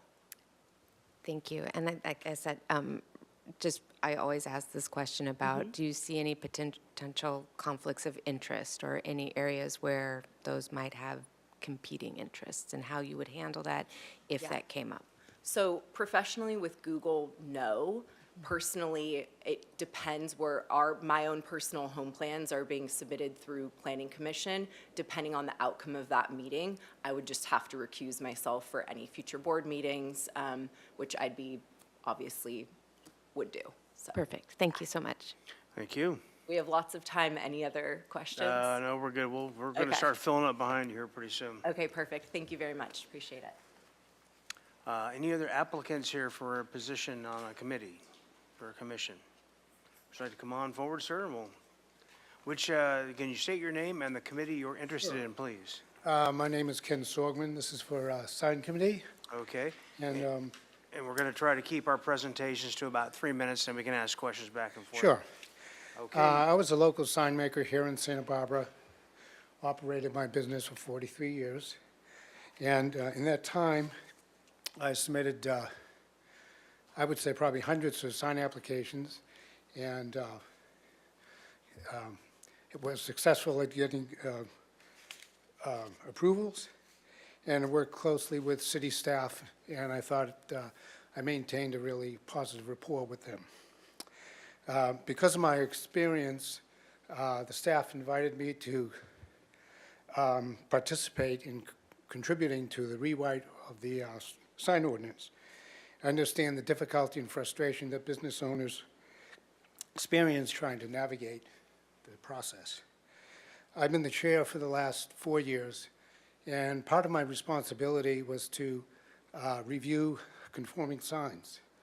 And conforming sign review was set up to streamline the process for applicants. And basically, if they met all the guidelines of the sign ordinance, then they would get reviewed by myself and staff and voted on.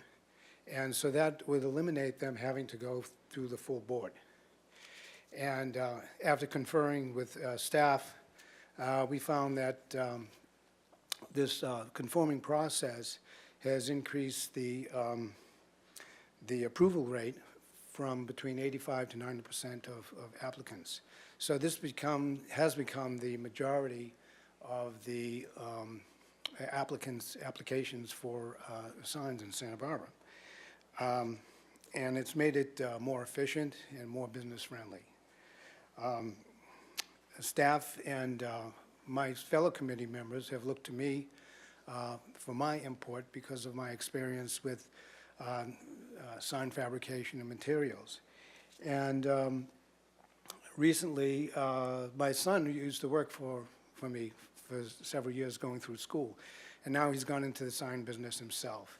And so the advantage for that, for me, is that it's enabled me to keep up with current evolution of sign technology. And so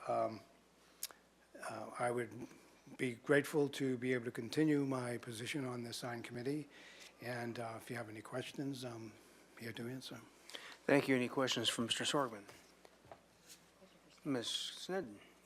Thank you, not for Mr. Sorgman, but for a question for staff. Oh. Thank you. Okay, thank you very much. Thank you very much. Thank you.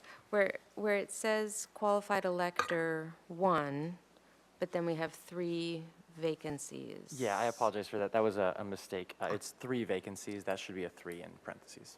Excellent, thank you. Are you here for an interview, sir? come on up, please. You can state your name and the committee you're applying for. My name is Peter Ivory. I'm applying for the Airport Commission.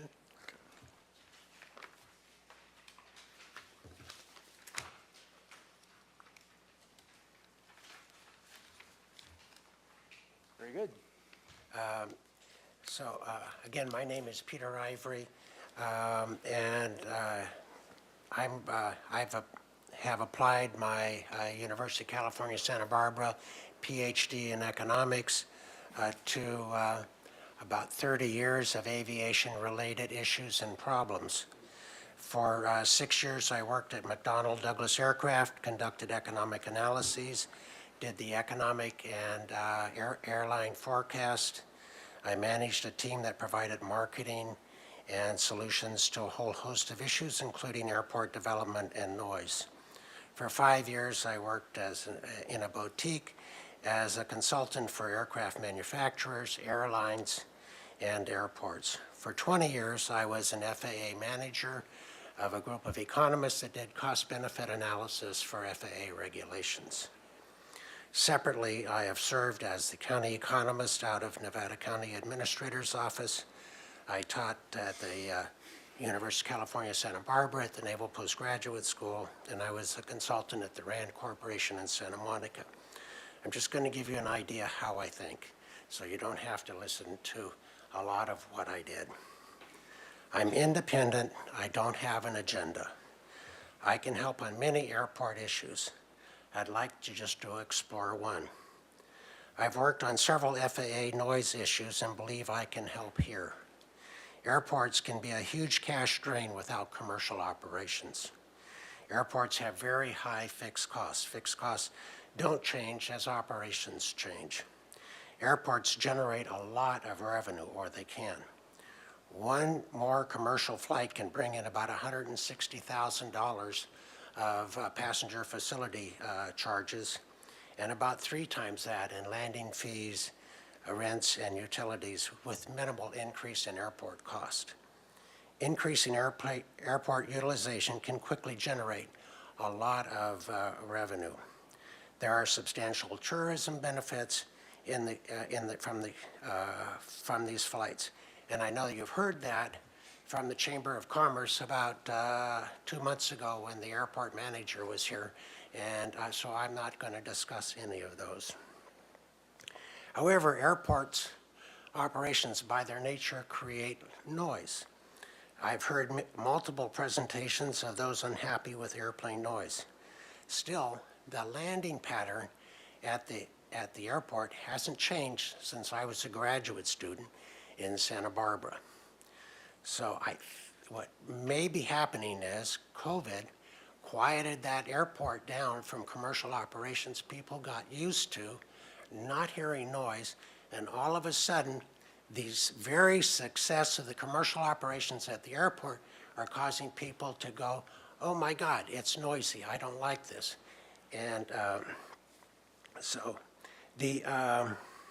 and you can't put a simple curfew on this because of the EPA's noise abatement prohibits curfews. But there are other approaches that can be done working with the carriers themselves. For instance, one more flight at the airport that happens right now would not cause any of you that might have an airport noise issue a problem. So when the flights leave and land is hugely important, and I believe working with the carriers, we can solve that problem.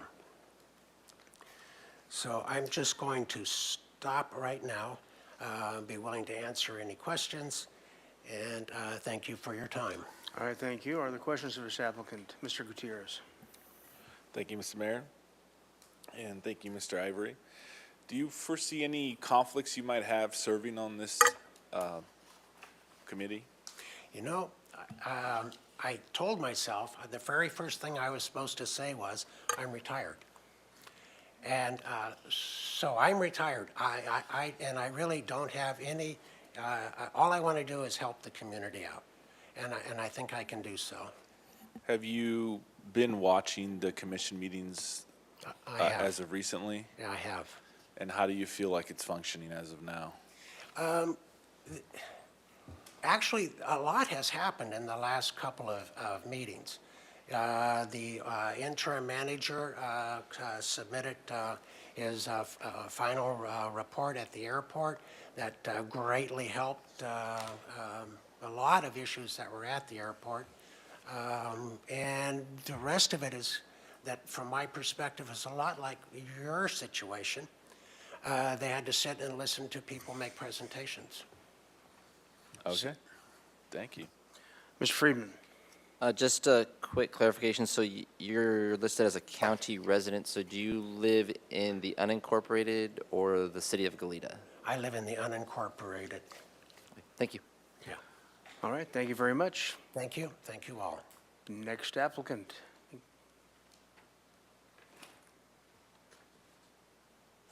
Joe? You applying? For Single Family Design Board. Thank you. So we're doing about 3 minutes for your presentation, and please go ahead and state your name, and we know what you're applying for. Mr. Mayor and City Council members, my name is Joseph Motisha. I'm a licensed, registered architect in town, practiced here all my life. From Santa Barbara, born here, grew up here. I am applying or reapplying for Single Family Design Board. I've been on that board for about 8 years, 8 years exactly, as of 3 months ago. I had some back surgery 3 months ago and couldn't make a couple of meetings. Was not aware that I needed to come in front of you as a board because I didn't at my 4-year division. And 2 months ago, about a month and a half ago, I wanted to get back into the board, and I told them that I would be absent for a few times, and they said, well, you're not on the board anymore. So I figured it out that you had interviewed another architect, and she replaced me. So consequently, I'm not on the board. I would like to be on the board. I have been there for 8 years. You have since then come up with some different ways you're going to create that board or change that board from 7 members down to 5 members.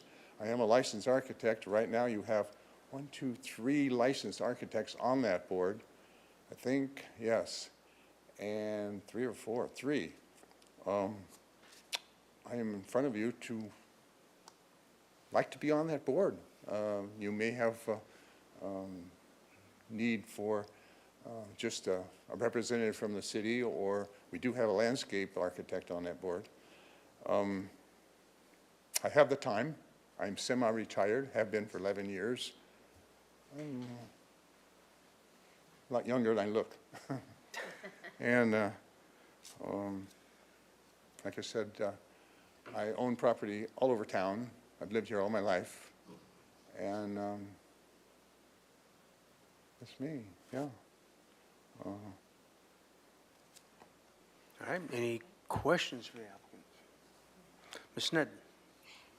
Thank you, and thank you for your service also, and I just want to clarify, so that's, do we put that as 8 years of incumbent in our notes? You've served 8 years, I've but you're served not 8 years, currently. two 4-year terms, okay. yeah. And I didn't have to come in, I think I said this, I didn't have to come in front of you the middle of the 4 years, and I don't know why, but I just assumed I didn't have to at the 4 or 8 and 12 year, or the next 4 years. Okay, thank you. And then you mentioned it, but I just want to be clear, so you are also a resident of the city? Sorry? You're a resident of the city? I'd like to think I am. It's the first time I've never lived in the city. I live over Veronica Springs area. The city surrounds me, so I'm basically in the county. Okay, that's important. That's important because now that we've changed things, so you would be qualified as a licensed architect, but not also qualified for public at large. Okay. Yes, yes. Oh, and one other thing I finished to mention, for 40 years, from 1979 through 2019, I was director and custodian of all the drawings for the city and the county of Santa Barbara, Okay. which is a big undertaking that I took over from Ken Kruger back in '79. Thank you so much. All right, Mr. Jordan. Thank you, Mr. Mayor. Good afternoon. So you live on La Senda now? Yes. Okay, so that may not be in the city, but it's surrounded by the city, unfortunately, or fortunately, whichever way you look at it.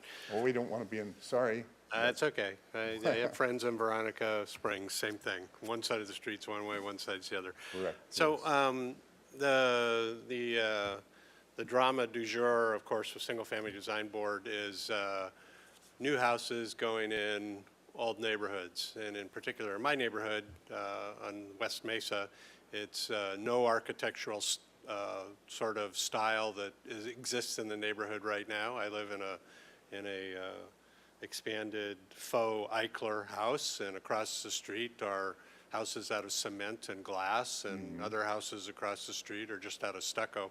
So what's your feeling on how to remedy as new buyers or new ideas come into some of these neighborhoods, particularly where there's a really mixed architectural style, if you want to call it that, or a lack of one significant style.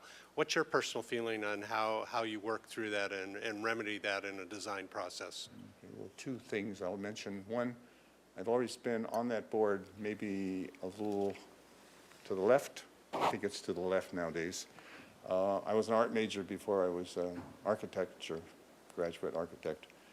And I like art. And even though we have lots of neighbors that, not in my backyard, they want the house next door to look like just like their house. Well, Mesa is a good example of what's changing Santa Barbara, at least out of the downtown area. But our guidelines, and I need to, and I will, and I have in the past gone along with our guidelines, which state that we have to allow architecture that looks like the neighbors, and the neighbors have a say in that. And that's one of the biggest things that we deal with on the single-family design. So I guess more specifically, when all of your neighbors have all different types of design, of course. What's kind of your method of working through that when if you're looking around at 50 houses and there's 40 different designs and somebody's bringing in the 51st design, the new design, how do you work through that and get to something comfortably that you call compatible? If it's good art and it's good architecture, and we have that ability on the single-family design board to maneuver their design, I think it's compatible. Fair enough. Thank you. Thank you. Any further questions? All right, thank you very much. Thank you. Are you applying for a position? Come on up, please. And then right after this applicant, we're going to take a break. And then, because most people will probably come by at 4, would you please give us your name and the committee you're applying for? And we've got about 3 minutes for your presentation, please. My name is Amber Caldwell, and I'm applying for the library board for the city of Santa Barbara. Thank you for having me. I'm really excited to be here. I am an alumni of UCSB. I graduated in 2004 with a global studies major, and I minored in sports medicine. And I've worked in the city as an athletic trainer post college. And then I moved up to San Francisco for about 15 years. So I've recently boomeranged back to Santa Barbara. I moved back in May. I live in Oak Park, right by the hospital. And I've been learning more about all the services the library provides. I've gotten to know Molly Weta pretty well through some friends and colleagues. And I was able to join the library board meeting a few weeks back where there was a discussion about the capital improvement plans and all of the openings over the next 2 years. And so I'm really excited to hopefully serve the city and the board by facilitating a successful opening of those programs. I was really impressed with all the programming the library has built out. You know, the library is alive. It's not just books, and there's a lot of social services that the library is in a unique position to facilitate. I come from a public health background, so a lot of that interests me. I'd like to learn a little bit more about the ways a library in the city can facilitate some of those social services and help coordinate efforts. I know that the homelessness issue in Santa Barbara is an issue. It was a very strong issue in San Francisco, and I was a part of that by building out some coalitions to help with the mental health and addiction issues that the homeless population faced. I have a master's in global health policy, so I have a policy angle to the way I approach things and try to solve root problems, not just pretty Band-Aids. I also have co-founded several nonprofits and built out their boards and bylaws. So when it comes to reviewing policies and procedures, I am well versed in that. I currently have my own consulting company, so I work with local nonprofits and social impact initiatives for private companies. I'm leading the evaluation project for the Santa Barbara Teen Legal Clinic for their youth diversion program right now. So I work from home. I can totally come to all the meetings and am available. I have a lot of interest in helping the library look really good and making the city look really good on behalf of the library. So I'm happy to answer any other questions that you may have, and I really appreciate your time. Thank you. Questions for this applicant? All right, thank you Nope. very much. You guys are too easy, come on. Okay, we're going to take Thank a you. break, and we'll reconvene at 4 o'clock, because that's probably when folks are coming by to do this.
back to order. We're having interviews for various volunteer committees. And we will go through the committees alphabetically. When you hear the committee that you want to apply for, come on up. If you're applying for more than one, you can just interview the one time, but let us know which committees you're applying for and which order you'd like to have them considered. We're going to ask you to try to keep your presentation under 3 minutes, and then we'll obviously probably be asking questions from time to time. So I'll call out the committee, and if you're interested, come on up and let us know what your name is and what your interests are. Access Advisory Committee. Airport Commission. There we go. Thought I recognized some faces out there.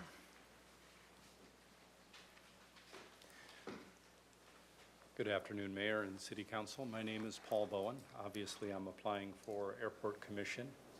I'm currently serving a term on Airport Commission, my first term, and I'm hoping you'll give me the chance to continue with another term. So far, I've never missed a meeting. I've never missed a subcommittee meeting. I'm chair of the Noise Abatement Subcommittee meeting, or subcommittee. And then accomplishments, I just helped complete the minimum standards document, so we got that off the table before our new airport director got on board, and that was a big battle and a good one. I'm involved in community outreach and civic engagement as much as possible, trying to get various events at the airport that will get more engagement from the community at our airport, something that I think we've been lacking a lot. So one of the big accomplishments was the airplane pull for Alpha Resource Center. That went real well and got us a lot of good, positive publicity and involvement from the community out at the airport, which is something we need a lot of these days because the airport's getting busier and then people are getting kind of angry about the noise. My thought, what we can do, try to make the airport more of a community asset out in Goleta. I am a Goleta resident. I do live on the flight path, so I get the wake-up call every morning. I'm real used to it.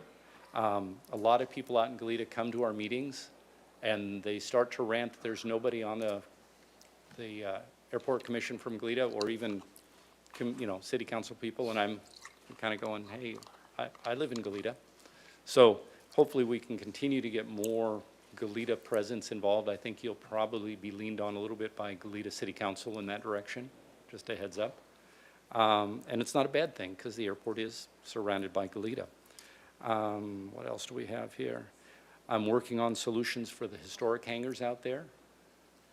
If you're not familiar with them, these are the ones that are slowly falling down, and we either need to get some outside money to help put them back up or move them or something. I understand it's not in the city's budget to do that, but hopefully the historically minded people in Santa Barbara will want to keep those things going. And then lastly, I'm a businessman out in Goleta, and I'm a pilot. I'm involved. My favorite hobby is looking to see what's going on at the airport and trying to help out. All right, thank you very much. Any questions? Ms. Nedden? Thank you, Mayor Rouse, and thank you for applying. And since you mentioned chairing the noise abatement, do you see any changes needed or status quo, or what are your current thoughts on that? We can't have the status quo. We've already crossed that line. Getting a lot of airlines out to our airport essentially meant earlier flights. They stay overnight and they leave real early, and that's just the business realities. And we all want better connectivity out of Santa Barbara Airport. But the problem is for the community members around it, suddenly they're getting very, very early flights. And there's been no statement like, we won't go earlier than we're doing right now. People wonder, is this going to be, am I going to have a 737 going over my house at 3 a.m.?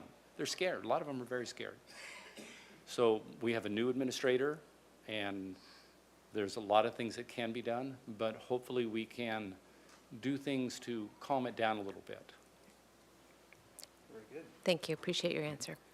Mr. Gutierrez. Thank you, Mr. Mayor. Thank you for your years of service. I just had a question. How would you describe the culture of the commission within those 4 years that you've served? I think it's good. It's not toxic. I think there's a general attitude that we're there to help the airport administration. Sometimes we ask tough questions. I personally usually let the airport administrator know in advance if I'm going to ask a tough question so that he can have plenty of time I don't see problems at this time. And like I said, we have a brand-new airport administrator who seems to be incredibly qualified and will probably do a great job. And I get a very good first impression with him. Okay, thank you. Thank you. Very good. Thank All you. right, next applicant for the Airport Commission, please. Another familiar face. Hello, Mayor Rouse, members of the commission. My name is Karen Kahn. I understand the importance of having qualified, experienced people on the Airport Commission. As a former airport commissioner, I'm familiar with the various aspects of the commission's work and understand the time commitment required. My general aviation experience includes over 36 years as a major airline pilot and over 50 years as an active general aviation pilot. I have an intimate knowledge of our airport as well as an aircraft owner and a tenant for the past 47 years. I take an active interest in our community's aviation affairs through my position as a FAST team member or aviation safety counselor for the FAA, master flight instructor emeritus, pilot, and aviation career counselor.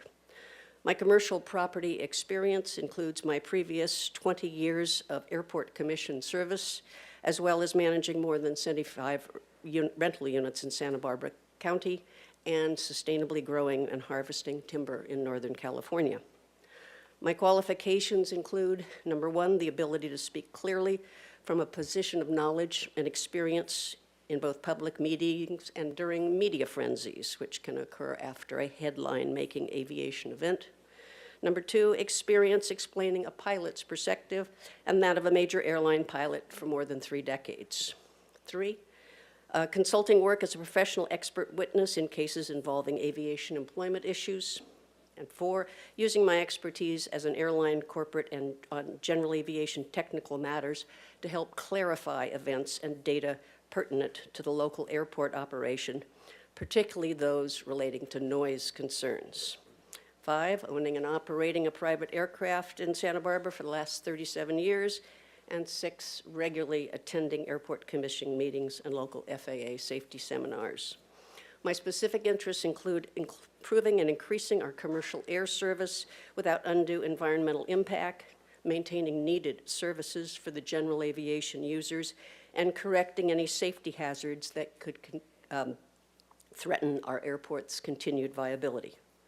My most rewarding experiences as an airport commissioner, and by the way, my last term ended at the end of 20, include assisting with the master plan revisions to accurately reflect the needs of all users, working on the Air Service Committee to bring new or expanded airline service to the airport, as well as my ongoing attempts to help reconcile differences among local aviation groups. If reappointed, my goal will be to continue to increase the communication and understanding between all airport users and work as a team member to increase the efficiency and profitability. I think my unique vantage point as an active participant in most of the airport services, from airline passenger to local pilot to hangar tenant, helped me bring a real-time understanding of the challenges and opportunities that will come before the Airport Commission in the coming years. I appreciate your time today, and thank you for considering my application. Thank you. Any questions for the applicant? Very good. Thank you very much. Anybody else for Airport Commission? Architectural Board of Review. Arts Advisory Committee. Building and Fire Code of Appeals. Citizens Oversight Committee. Civil Service Commission. There we go.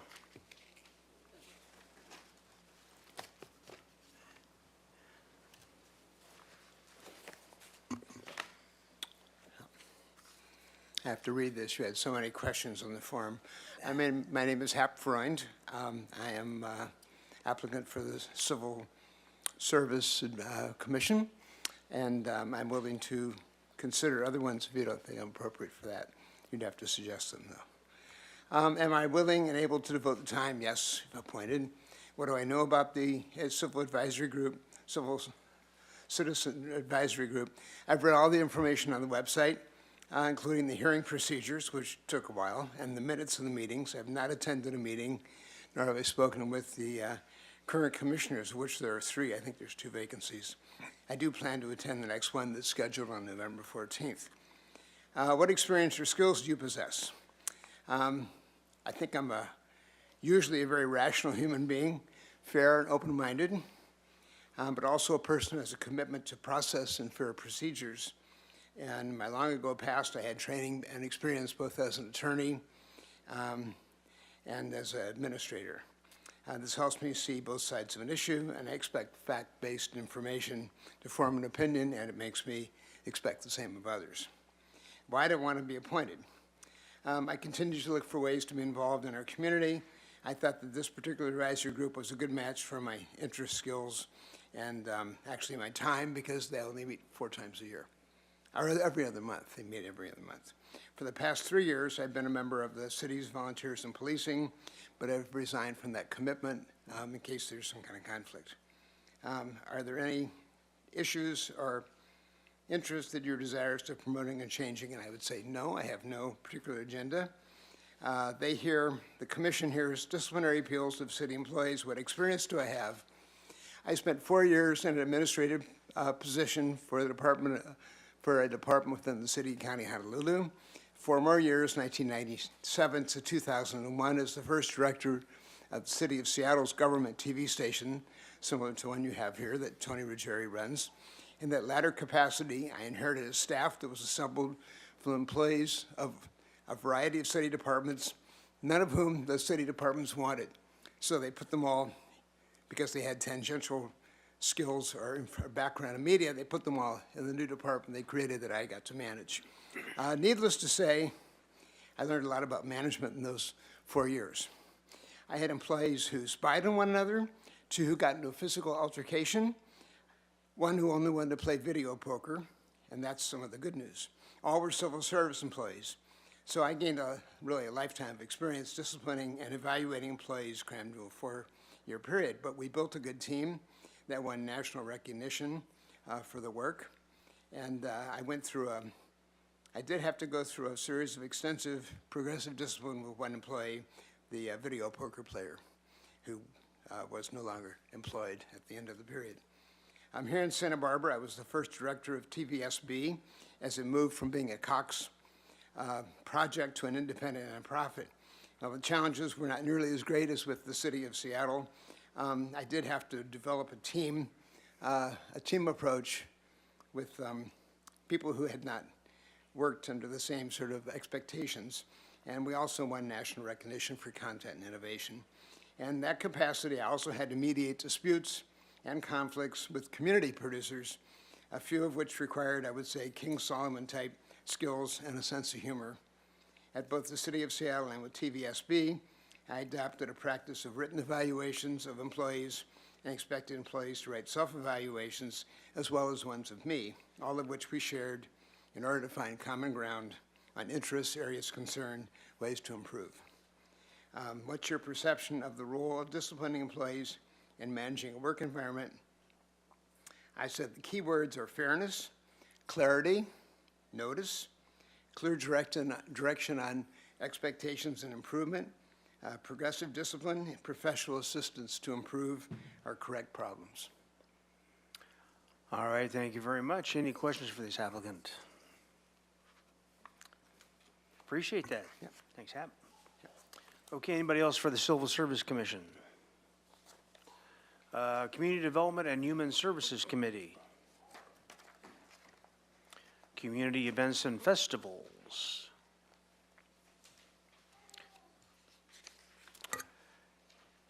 County of Santa Barbara Library Advisory Committee.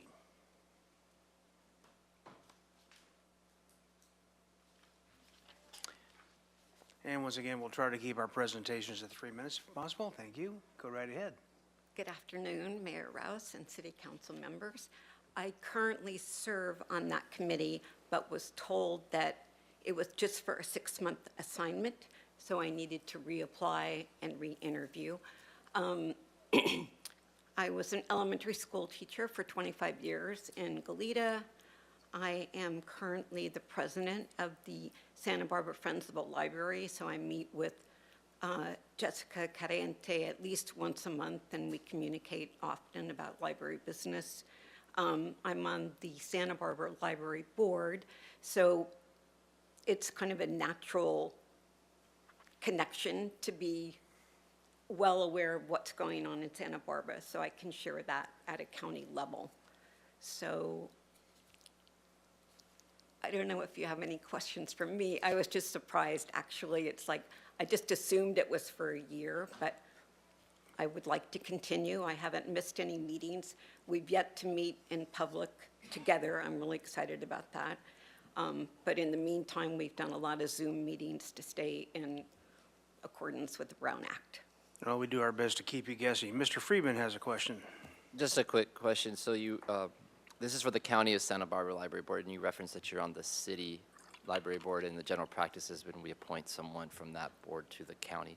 And how long have you been on the city of Santa Barbara's library? I guess since the beginning of the year, both positions started at the same time. And I know that, his name is escaping me right now, but the previous person also served, took the two positions. That was He moved Milt. back to Washington, D.C. Yeah, that was Milt Hess, so. Thank you, Milt. Okay, and you've been able to make the meetings on Zoom that they've had at the county, and All of them. perfect, thank you. Thank you. Okay, further questions for this applicant? Thank you very much. Anyone else for the County of Santa Barbara Library Advisory Committee? We'll go to Creeks Advisory Committee. Harbor Commission. There's usually somebody for that. There we go. If you just give us your name and... Conrad Metzenberg. It's nice to see you guys all again. Last time I was here, I was applying for the Transportation Committee, and if you remember, I said I was back here for this one, and this is the one that I'm truly excited about. I'm sorry, repeat your name again? Conrad Metzenberg.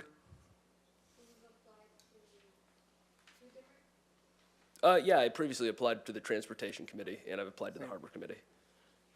Hang on one sec here. Nico, I don't have this gentleman on the harbor. When did you apply for the Harbor Commission? About a month ago. I don't have a record of an application for you.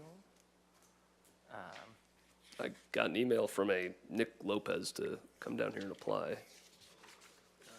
Right, looking I have at Okay, repeat your name again, please, sir. Conrad Metzenberg. Yeah, you qualified for the Transportation and Circulation Committee based on a spring application that you submitted, which is why you got an email, but I don't believe I have a Harbor Commission application. So you guys never got the Harbor Commission one? I don't believe so, but I can. Can I still apply for it while I'm here? Because that's why Unfortunately, you can I'm only here.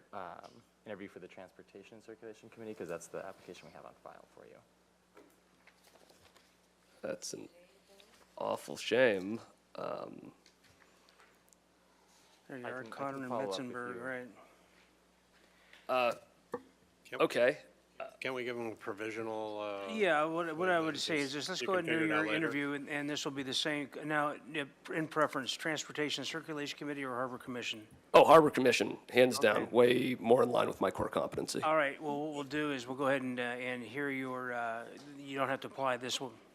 I did, yeah. I applied for the transportation one, but I'm a mariner. The harbor's kind of.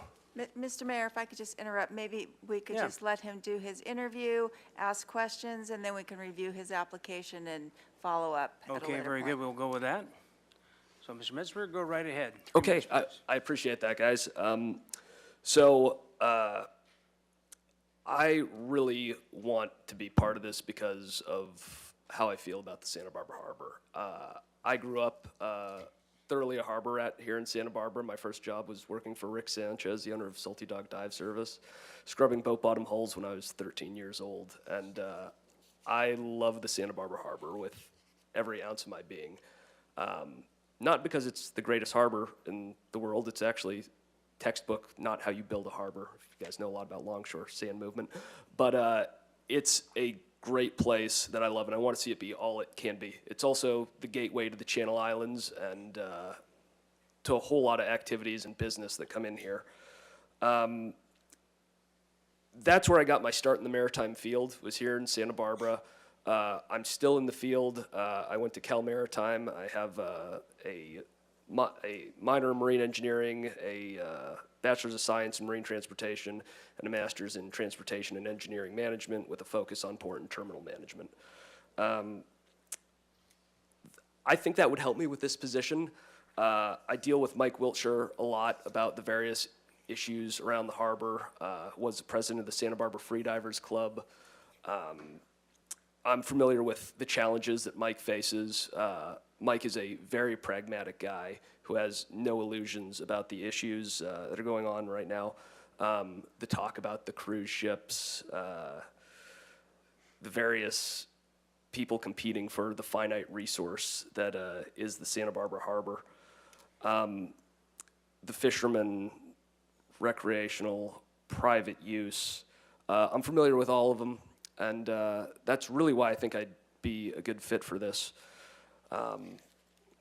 I'm even familiar with the few left industrial applications that we have for the Santa Barbara Harbor, such as the Casanello family and the Danny C, which I do get to work with a little bit down at Port Hueneme as well. One of the things looking forward that I'd like to see with Santa Barbara Harbor, and I think this will resonate with a lot of you, is alternative fuel uses for the maritime industry. Right now, the larger maritime industry is really making a big transition to liquefied natural gas. This is not only because natural gas is cheaper despite current geopolitical issues, it's still a lot cheaper here than it is in other parts of the world, and still a lot cheaper than distillates, but the environmental impact of natural gas burning is way less, and you can do it in most diesel engines. We're all familiar, you look at the Marburg vehicles around town, all natural gas fired, so it's easy to convert those kinds of internal combustion engines over to that. There is no small boat harbor that I am aware of in the United States that offers natural gas as an alternative fuel. And when you get into alternative fuels, you have a chicken or the egg issue. No one's going to convert their vessel unless the fuel source is already available. Nobody wants to make the fuel source available if there's no need for it. We have plenty of natural gas here. We have a lot of vessels which would be well suited for conversion to natural gas, and it would lower the environmental footprint of the harbor, as natural gas is a cleaner burning fuel. So it's something that definitely I'd like to at least see a feasibility study done on. But those are my visions for the harbor. So any questions? Very good. A question, Ms. Sneddon. Thank you, Mayor Rouse. Thank you for your application. Do you have, or what is your position on cruise ships? So the cruise ship thing, I think we need to put the cruise ships in perspective. They're obviously bringing a lot of tourism into town. One thing, first and foremost, they are large machines that burn diesel and emit carbon.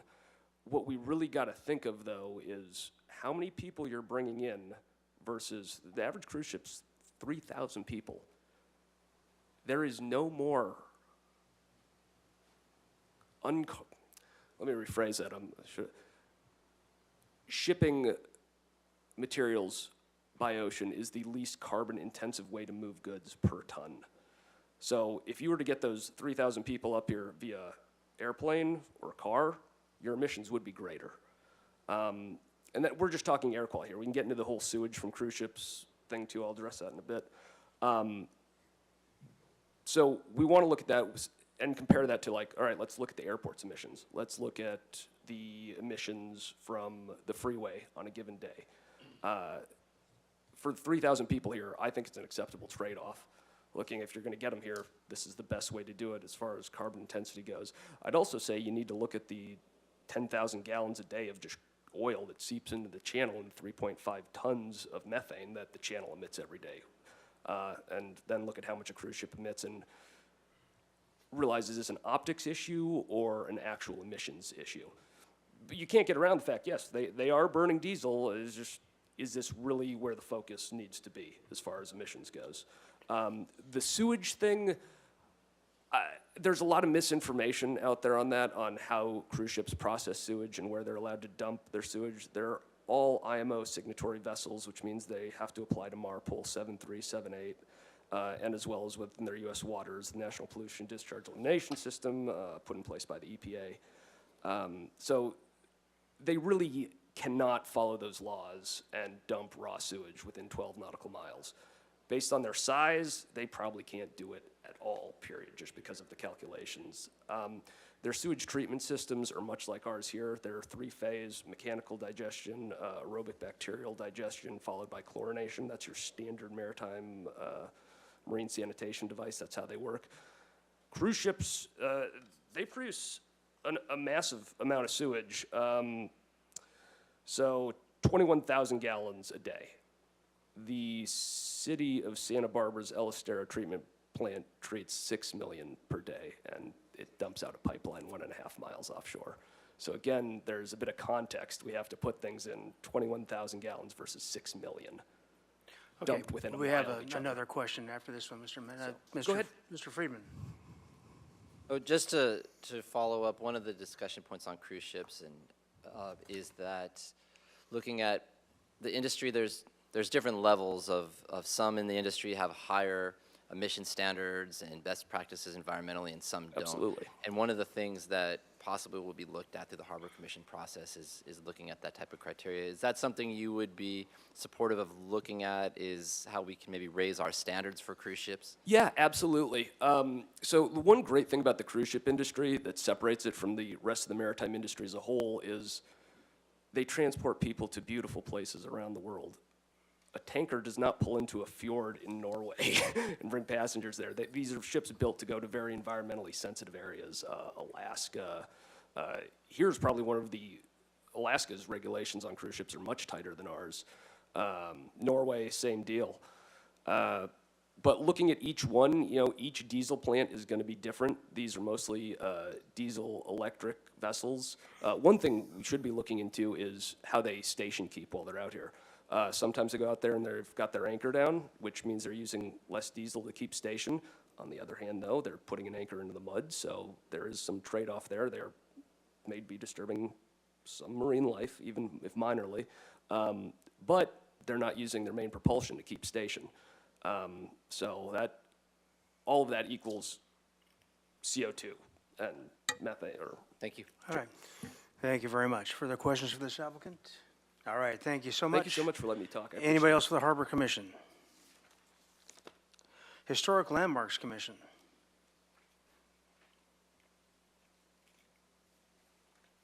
Mr. Mayor, council members, my name is Dennis Dorden. I'm a resident of Santa Barbara. I am a professional architectural historian with a PhD in the history of architecture from Columbia University. I retired in January of 2018 from a career in higher education, and prior to retirement, I taught history of architecture and urbanism in the School of Architecture at the University of Notre Dame for 27 years, and for some other universities prior to that. Over the course of my career, I've taught and written about the history of Santa Barbara architecture and urbanism. And I'm now a member on the board of directors for the Santa Barbara Conservancy. My motivation for reapplying to serve, I'm already on the HLC, and this is for a reappointment, is a genuine desire to be engaged with and contribute to my community.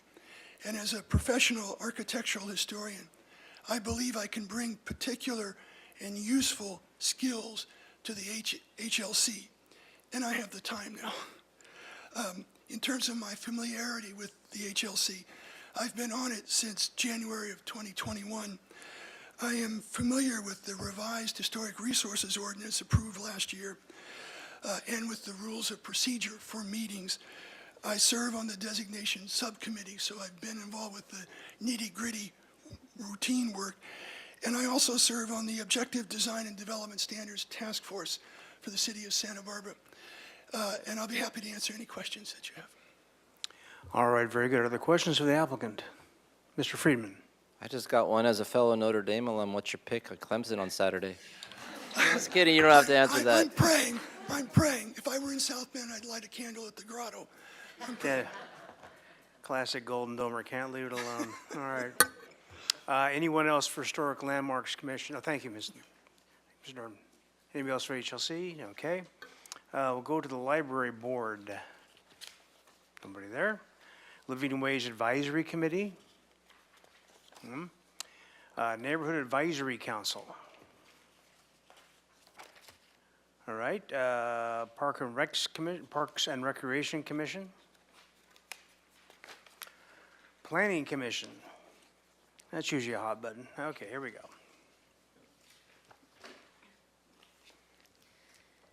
Good afternoon, Honorable Mayor and council members. My name is Lucille Boss, and I am before you today as an applicant for the Planning Commission. Most of you know me as the chair of the City Housing Authority or as County Housing and Community Development staff, but I've only been in those roles for about 4 years. January 2023 marks 20 years as a city resident for me, and my various roles in collaborative efforts between governmental, nonprofit, and the private sector have prepared me to serve on the Planning Commission. And while reading agenda packets, tuning into Zoom meetings, watching YouTube recordings have given me a good understanding of the Planning Commission's functions and charge, I found that serving as an active member of boards and committees is the best way to share expertise and learn from colleagues. In previous volunteer leadership roles, I learned as an advocate as ambassador, or I learned to advocate as ambassador constituent team lead with the American Cancer Society. I learned about nonprofit services and community needs as chair of the county's Human Services Commission. And I learned about housing policy as the chair of the City Housing Authority and the National Association of Housing and Redevelopment Officials. My career has required me to work within local, state, and federal codes and regulations in community services, in K through 12, in higher education, and in housing. My ability to understand and apply those regulations while meeting critical community needs like access to quality education and affordable housing will help me as a planning commissioner. I know the agenda packets are hefty and the meetings can be lengthy, and I've intentionally stepped away from other boards and committees over the past few months or the past year in order to make time for Planning Commission. And I'd be delighted to lend my expertise and my unique perspective as the Planning Commission works to address our housing crisis, much needed climate action, in coordination with key regional partners. Respectfully ask for your vote to serve as a Planning Commissioner, and I'm happy to answer any questions you may have. Questions for the applicant, Ms. Sneddon. Thank you. Thank you for your application, Ms. Boss. There's no question of your clear qualifications. In our housing element update, and I know many cities are going through this right now, and just an open-ended question, is there anything that we're missing, anything we should be balancing, anything you'd like to add? And with a planning commissioner lens, sort of what would you apply to that housing element update? Sure, thank you, Councilmember Sneddon. So I'll give a bit of Housing Authority Commissioner lens as well. With the housing element update, I really appreciate that the City of Santa Barbara, and I'll say that I've reviewed pretty much all of the drafts from the different jurisdictions throughout the county. What I appreciate about the city is they dedicated a great deal of their draft to addressing homelessness and addressing affordable housing needs. Something that is not necessarily missing, but should be addressed. There are a number of charts that list the different funding sources that could address affordable housing needs in the draft. And at a recent Finance Committee meeting, the Housing Authority went through kind of line by line and addressed what would be applicable or relevant within our city based on those funding sources and those needs. Something that I also think the housing element update addresses is what we often hear is keeping Santa Barbara, meaning looking at our historical architecture, our culture, our heritage, and how do we maintain or move forward with objective design standards, which the city has been doing, especially over the past year. How do we work that into addressing our affordable housing crisis? So those are my two initial, well, I guess, overall impressions of the housing element update. Thank you so much. Mr. Friedman. Thank you, and thank you for all the service that you've done, Ms. Boss. Just a question in terms of with the county and your position with the county. Do you foresee any potential issues where there might be a conflict with City Planning Commission and County of Santa Barbara? And if so, how would you address those? Thank you, Councilmember Friedman. So a couple of potential conflicts that could rise up that I think would be easily addressed are if the county was moving forward with a partner on some sort of development within the city, then we'd work closely together, just as the city and the county did on the Dignity Moves project. And this council was incredibly supportive, Planning Commission, all of the different committees that had a hand in making that project a success worked together very well and rapidly to address unsheltered homelessness, especially in the downtown area. So if there were any potential conflicts, I would imagine that we'd work together in the same manner. As a Housing Authority Commissioner, if I would need to recuse myself from any projects that were going before the Planning Commission for discussion, then I would do so. And I've seen a number of commissioners do that if their employer brought forth a project, for example. Thank you. Mr. Jordan. Thank you, Mr. Mayor. Hey, Ms. Boss. Let's not talk about conflicts. Let's talk about what you can bring. In particular, is there more than what you already narrated in relationship to your experience with the Housing Authority and our need for additional housing that really targets lower income or moderate income people? And what do you see as something you can bring to that role that other people can't because of your unique association in the past and present with the Housing Authority? Thank you, Councilmember Jordan. So you give me an opportunity to talk about being a recipient of affordable housing. So I'm fortunate to, after a number of years being on the waiting list through the city's affordable housing ownership program, I've now been housed and paid the same amount every single month for the past 10 years. Yesterday was my 10-year anniversary of living in a home that I own in the city of Santa Barbara. And I'd very much like to see that opportunity afforded to more people. So with the housing element update, we do have that opportunity. You have a huge charge, and the RENA numbers are a charge to the city council, to the city, to meet the need of 8,000 units in the next few years. So you have a huge charge ahead of you, but I think there are a number of great partnership opportunities between the Housing Authority, not just the City Housing Authority, but also the County Housing Authority and the county and your fellow South Coast jurisdictions to move forward with additional housing that meets the needs of folks who are lower income or very low income, or even what the Housing Authority is doing now in partnership with the city and as a charge from the City Council to meet the needs, the housing needs of folks who are at the middle or moderate income level. Bring me back down out of the clouds. I get all that, but I just want to know what you think as what you would advocate for when you look at particularly stuff that goes through the Planning Commission. So it's land use decisions that generally large buildings, high density, and they all end up market rate. I mean, where do you see yourself fitting in to how you would participate in some of those decisions?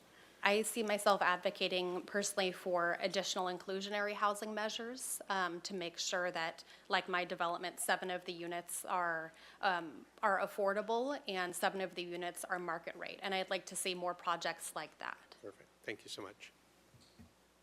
All right, thank you very much. No further questions? Thank you. Anybody else for Planning Commission? All righty, we'll go to the Rental Housing Mediation Board. Anyone for that? Sorry, not me.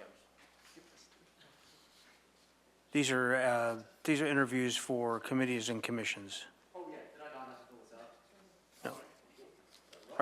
Did you already put your application in? Yeah. Okay, very good. It's not for that commission. Okay. Sign Committee. It's a race to the front, won by Mr. Ziegler. Hello, Mayor and board members. My name is Jonathan Ziegler, and I don't have any experience on the sign committee, but my father was in the advertising business, and I had a lot of exposure to signage and advertising. I also have an MBA, but I had decided instead of going to the advertising business, I was going to become a financial analyst following retailers. And so a lot of the names that I followed you're familiar with, like Albertsons and Safeway and Vons and Rite Aid. And so I have a lot of experience with signs. I I moved to Santa Barbara in 2001, and so I've been here a while. I volunteered and was on the Single Family Design Board for a number of years. Actually, I wanted to be back on it again, but it gave me a lot of experience in dealing with the county and architecture and that type of thing. And in 2010, I built my own house, and that gave me a lot of experience with applications, the county, and land use, and building. And so with that reason, I think it would be fun to be on the Single-Family Design Board, sign committee to finish, do my career. So that's pretty much my presentation. Any questions? All right, any questions for this applicant? Mr. Jordan? I just have a question for staff, or Mr. Ziegler, you're also on my sheet for Harbor Commission? Are you Yeah, not I applying? decided not to do that Okay, one. I'll This take you is off the one then. I'm going to do. And I wanted to do Single-Family Design Board, but I was told that I can't because I didn't submit an application. All right, thank you. Okay, thanks. Thank you. Next applicant, please. Mr. Lamone? Hello, Mayor Rouse and council members. I'd like to be reappointed to the sign committee. I don't know what happened. I was appointed in 2021, had that interview, and I thought I had another 4-year term. And for some reason, I was told it was a 1-year term appointment. So that's why I'm back here asking for a new reappointment. For those not familiar with me, my background is I worked for the city of Santa Barbara for 34 years. And one of my responsibilities was to staff the design review section, where I learned how to deal with boards and commissions as the staff member to that. And was involved with a lot of guideline updates and ordinance amendments for specifically to the sign ordinance. So I'm quite familiar with the sign ordinance, and I think I bring a valuable breadth of experience in history to that review process. I am also a board director on the Santa Barbara Conservancy along with Mr. Jordan. And I believe that's also reflects that I do care about the community, and I still want to maintain some type of involvement in the way the city looks and how it continues to protect its historic preservation roots. One of the things that were asked of me was whether we have rewarding experiences. And I'll tell you, as a board member that was recruited by board members that I recruited to serve, it does have a different perspective when you're actually serving and showing that you are trying to achieve a harmonious discussion with applicants and trying to get them to do what you're asking them to do, often involving changing their plans. But I think I've been fair. I think I've had a perspective where we just don't want to have a bad reputation where we just don't approve anything. And I think we're very, very efficient. We get to the point, we consider exceptions. We have granted exceptions if people make a case, and therefore I think the sign committee is working efficiently. What we do would like to have is another member. So hopefully we'll get another member on it because we've been down one member since 2017. So I look forward to having a new member if I'm reappointed. And lastly, regarding improvements to the process, one of the things that happened during COVID is there were interim procedures and lack of enforcement. We were told that due to the pandemic, there would be no enforcement. And again, the sign committee relies on a fair, level playing field. If we're going to require new sign businesses to conform, what we can't have is other businesses not complying with the ordinance. It just is not fair. It's very difficult to defend. And so I would like to ask that, again, the city make a commitment to just go out and enforce what they need to enforce. And otherwise, we get sort of leakage. One sign goes up and then everyone follows, and it gets worse. So you got to keep on top of it. So I'd like to have that be looked at again. And then finally, there's a sign ordinance update that's been promised by the city attorney's office for close to 6 years now. And there are times where not knowing what the ordinance allows is confusing to applicants. We had an applicant come in with a digital menu board sign. The ordinance doesn't address that. So if we need to deal with new technologies, we need to continue to update the ordinance. That's all I have for you. Very Any good. Mr. questions? Friedman has a question. Thank you, Mr. Limon, and thank you for all your years at the city. You mentioned a commitment from the council for enforcement, but as we heard in a previous item today, and we constantly hear, that there are significant staffing challenges among all departments, including community development, including specialized positions. And we've had planned for vacancies and unplanned for. So aside from just enforcing when we might not have staff resources, do you have any other suggestions on how we could work with businesses for compliance outside of enforcement? Well, you Not know. that we're not, sorry, not that we're not going to enforce, Sure, but sure. to up the level of enforcement is challenging right now. Yeah, there's always been a lack of connection between, I guess, the people that apply for sign approvals, sign contractors, and what they are told they can do, and the actual businesses. We often see businesses get their signs approved and then immediately put up illegal signs as part of their welcoming to the city. So maybe, again, there's got to be a connection between obtaining a city business license and having them re-emphasize that, there are limits about what you can and cannot do. So that's part of the frustration, that we open up a business and then they put up a lot of banners and flags and try to announce that they're there. And that's not allowed. I mean, that's just the way the city operates. And then secondly, I think the confusion that occurs is right now, the city does a lot of paperwork in order to enforce. They have to go out to the site, take a photograph, go back, drop a letter of enforcement, give them an abatement schedule and so forth. And I've mentioned this to Building and Safety now, who are in charge of enforcement, that all it takes is a visit out to the business and tell them, hey, take the sign down. That's all it takes. And it worked for me when I was on staff, and I think that would be the most efficient way to resolve these nuisance complaints. Thank you. All right, thank you very much. Thank you. Mr. Mayor, could I interrupt? Sorry, you can, before we go on to the next applicant.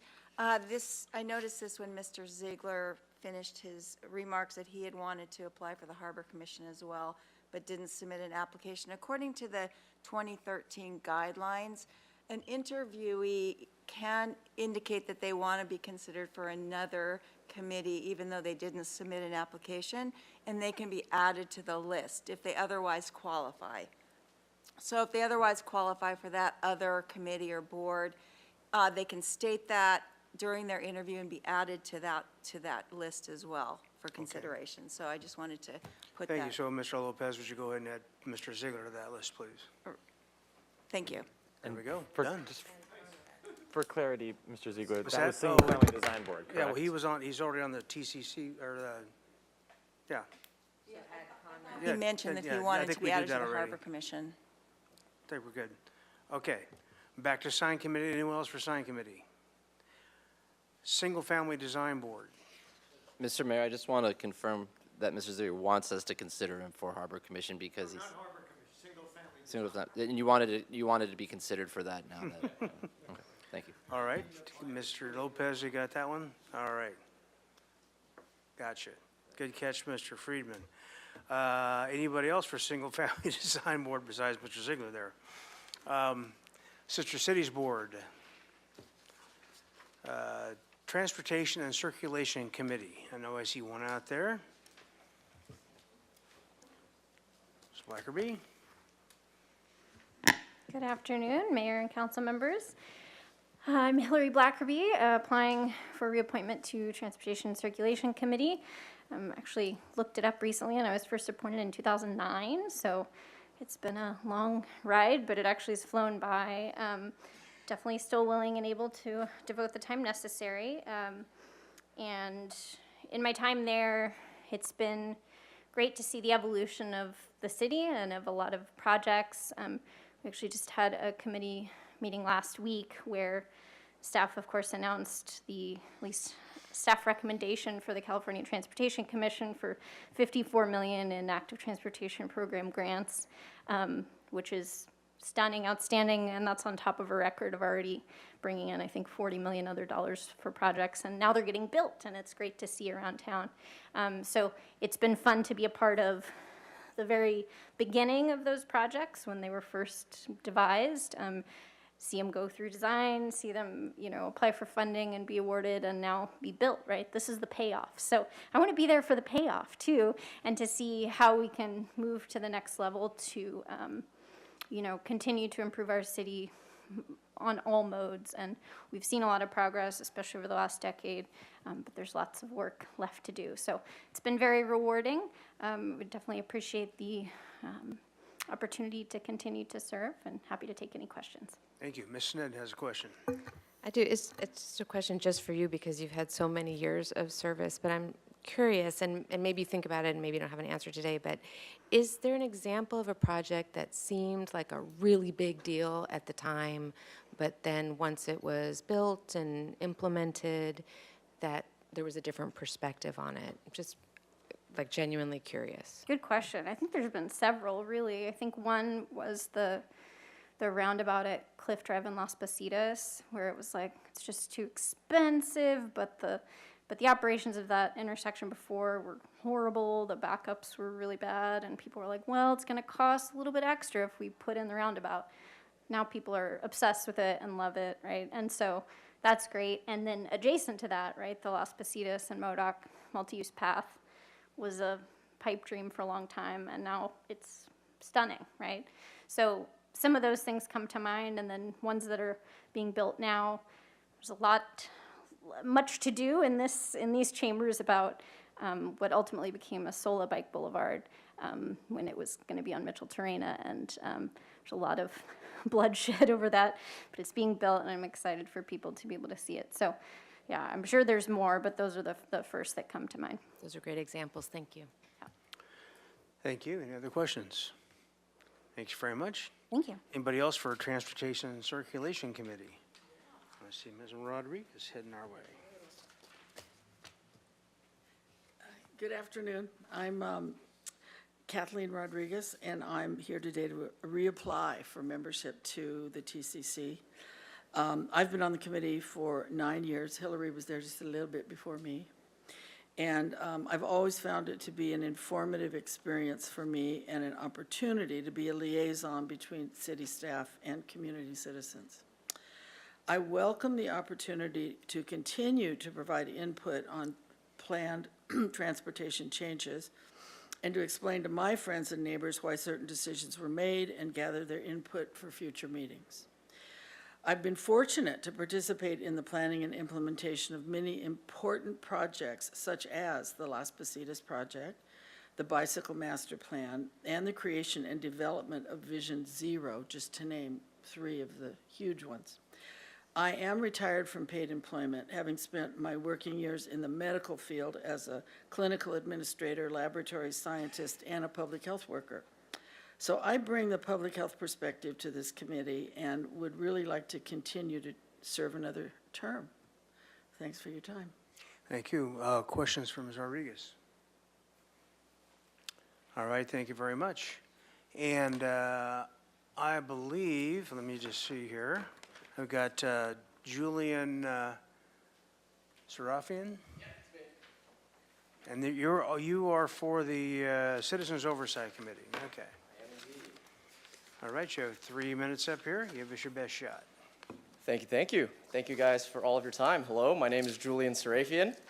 The short version of my story is I am born and raised in California, Folsom, California, more specifically up near Sacramento. I went to undergrad at UC Berkeley, law school at Harvard. I came back to the Bay Area to work in corporate big lot, Wilson Sonsini, for a few years, doing primarily work with tech companies and startups, before quitting that job about a year ago to focus on mental health and also advocate for its importance and pursue other ventures. I live here in Santa Barbara now, and I have for the past 4 months with my fiance. She got a job at Cottage Hospital, and so we are down here. And I'm here because I want to be part of the community in any way, shape, and form that I can. And I think participating in civic engagement and local governance is one of the most important ways to do that, because without folks like you guys and folks like us doing the real work to make the city function, we don't exactly have a thriving community, especially one like Santa Barbara is. Specifically, the Citizens Oversight Committee and Commission I find interesting because I think infrastructure is what makes any community shine. If you don't have good infrastructure, you have folks who visit who don't want to come back. You have citizens who don't have as much of an enjoyable experience living here. Children and families don't get to enjoy the premises around as much.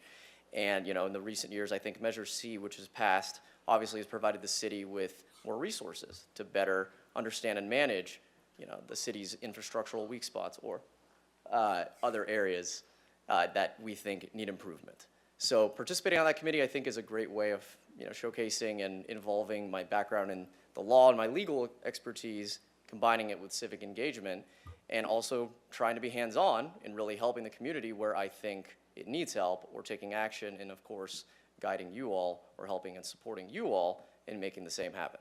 I'll pause there, and would love, any questions, and happy to chat more. Okay, any questions for Mr. Serafian?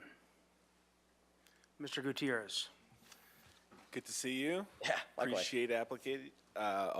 Appreciate you applying. Can you just go into a little bit more about your legal background, if you don't mind? Yeah, of course.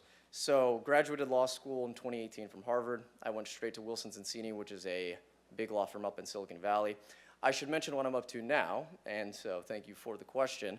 I run a law firm now focused on protecting content creators and social media influencers in the digital space. I'm also a social media content creator myself, where I advocate for mental health, talk about the legal profession, and sometimes advocate for social causes as well. So my background and experience in the law primarily relates to corporate governance, general corporate matters, and commercial contracts, but that's actively changing as my firm is handling all sorts of things related to cease and desist requests, soft IPs, brand deal negotiations, NDAs, and occasionally government regulatory regimes.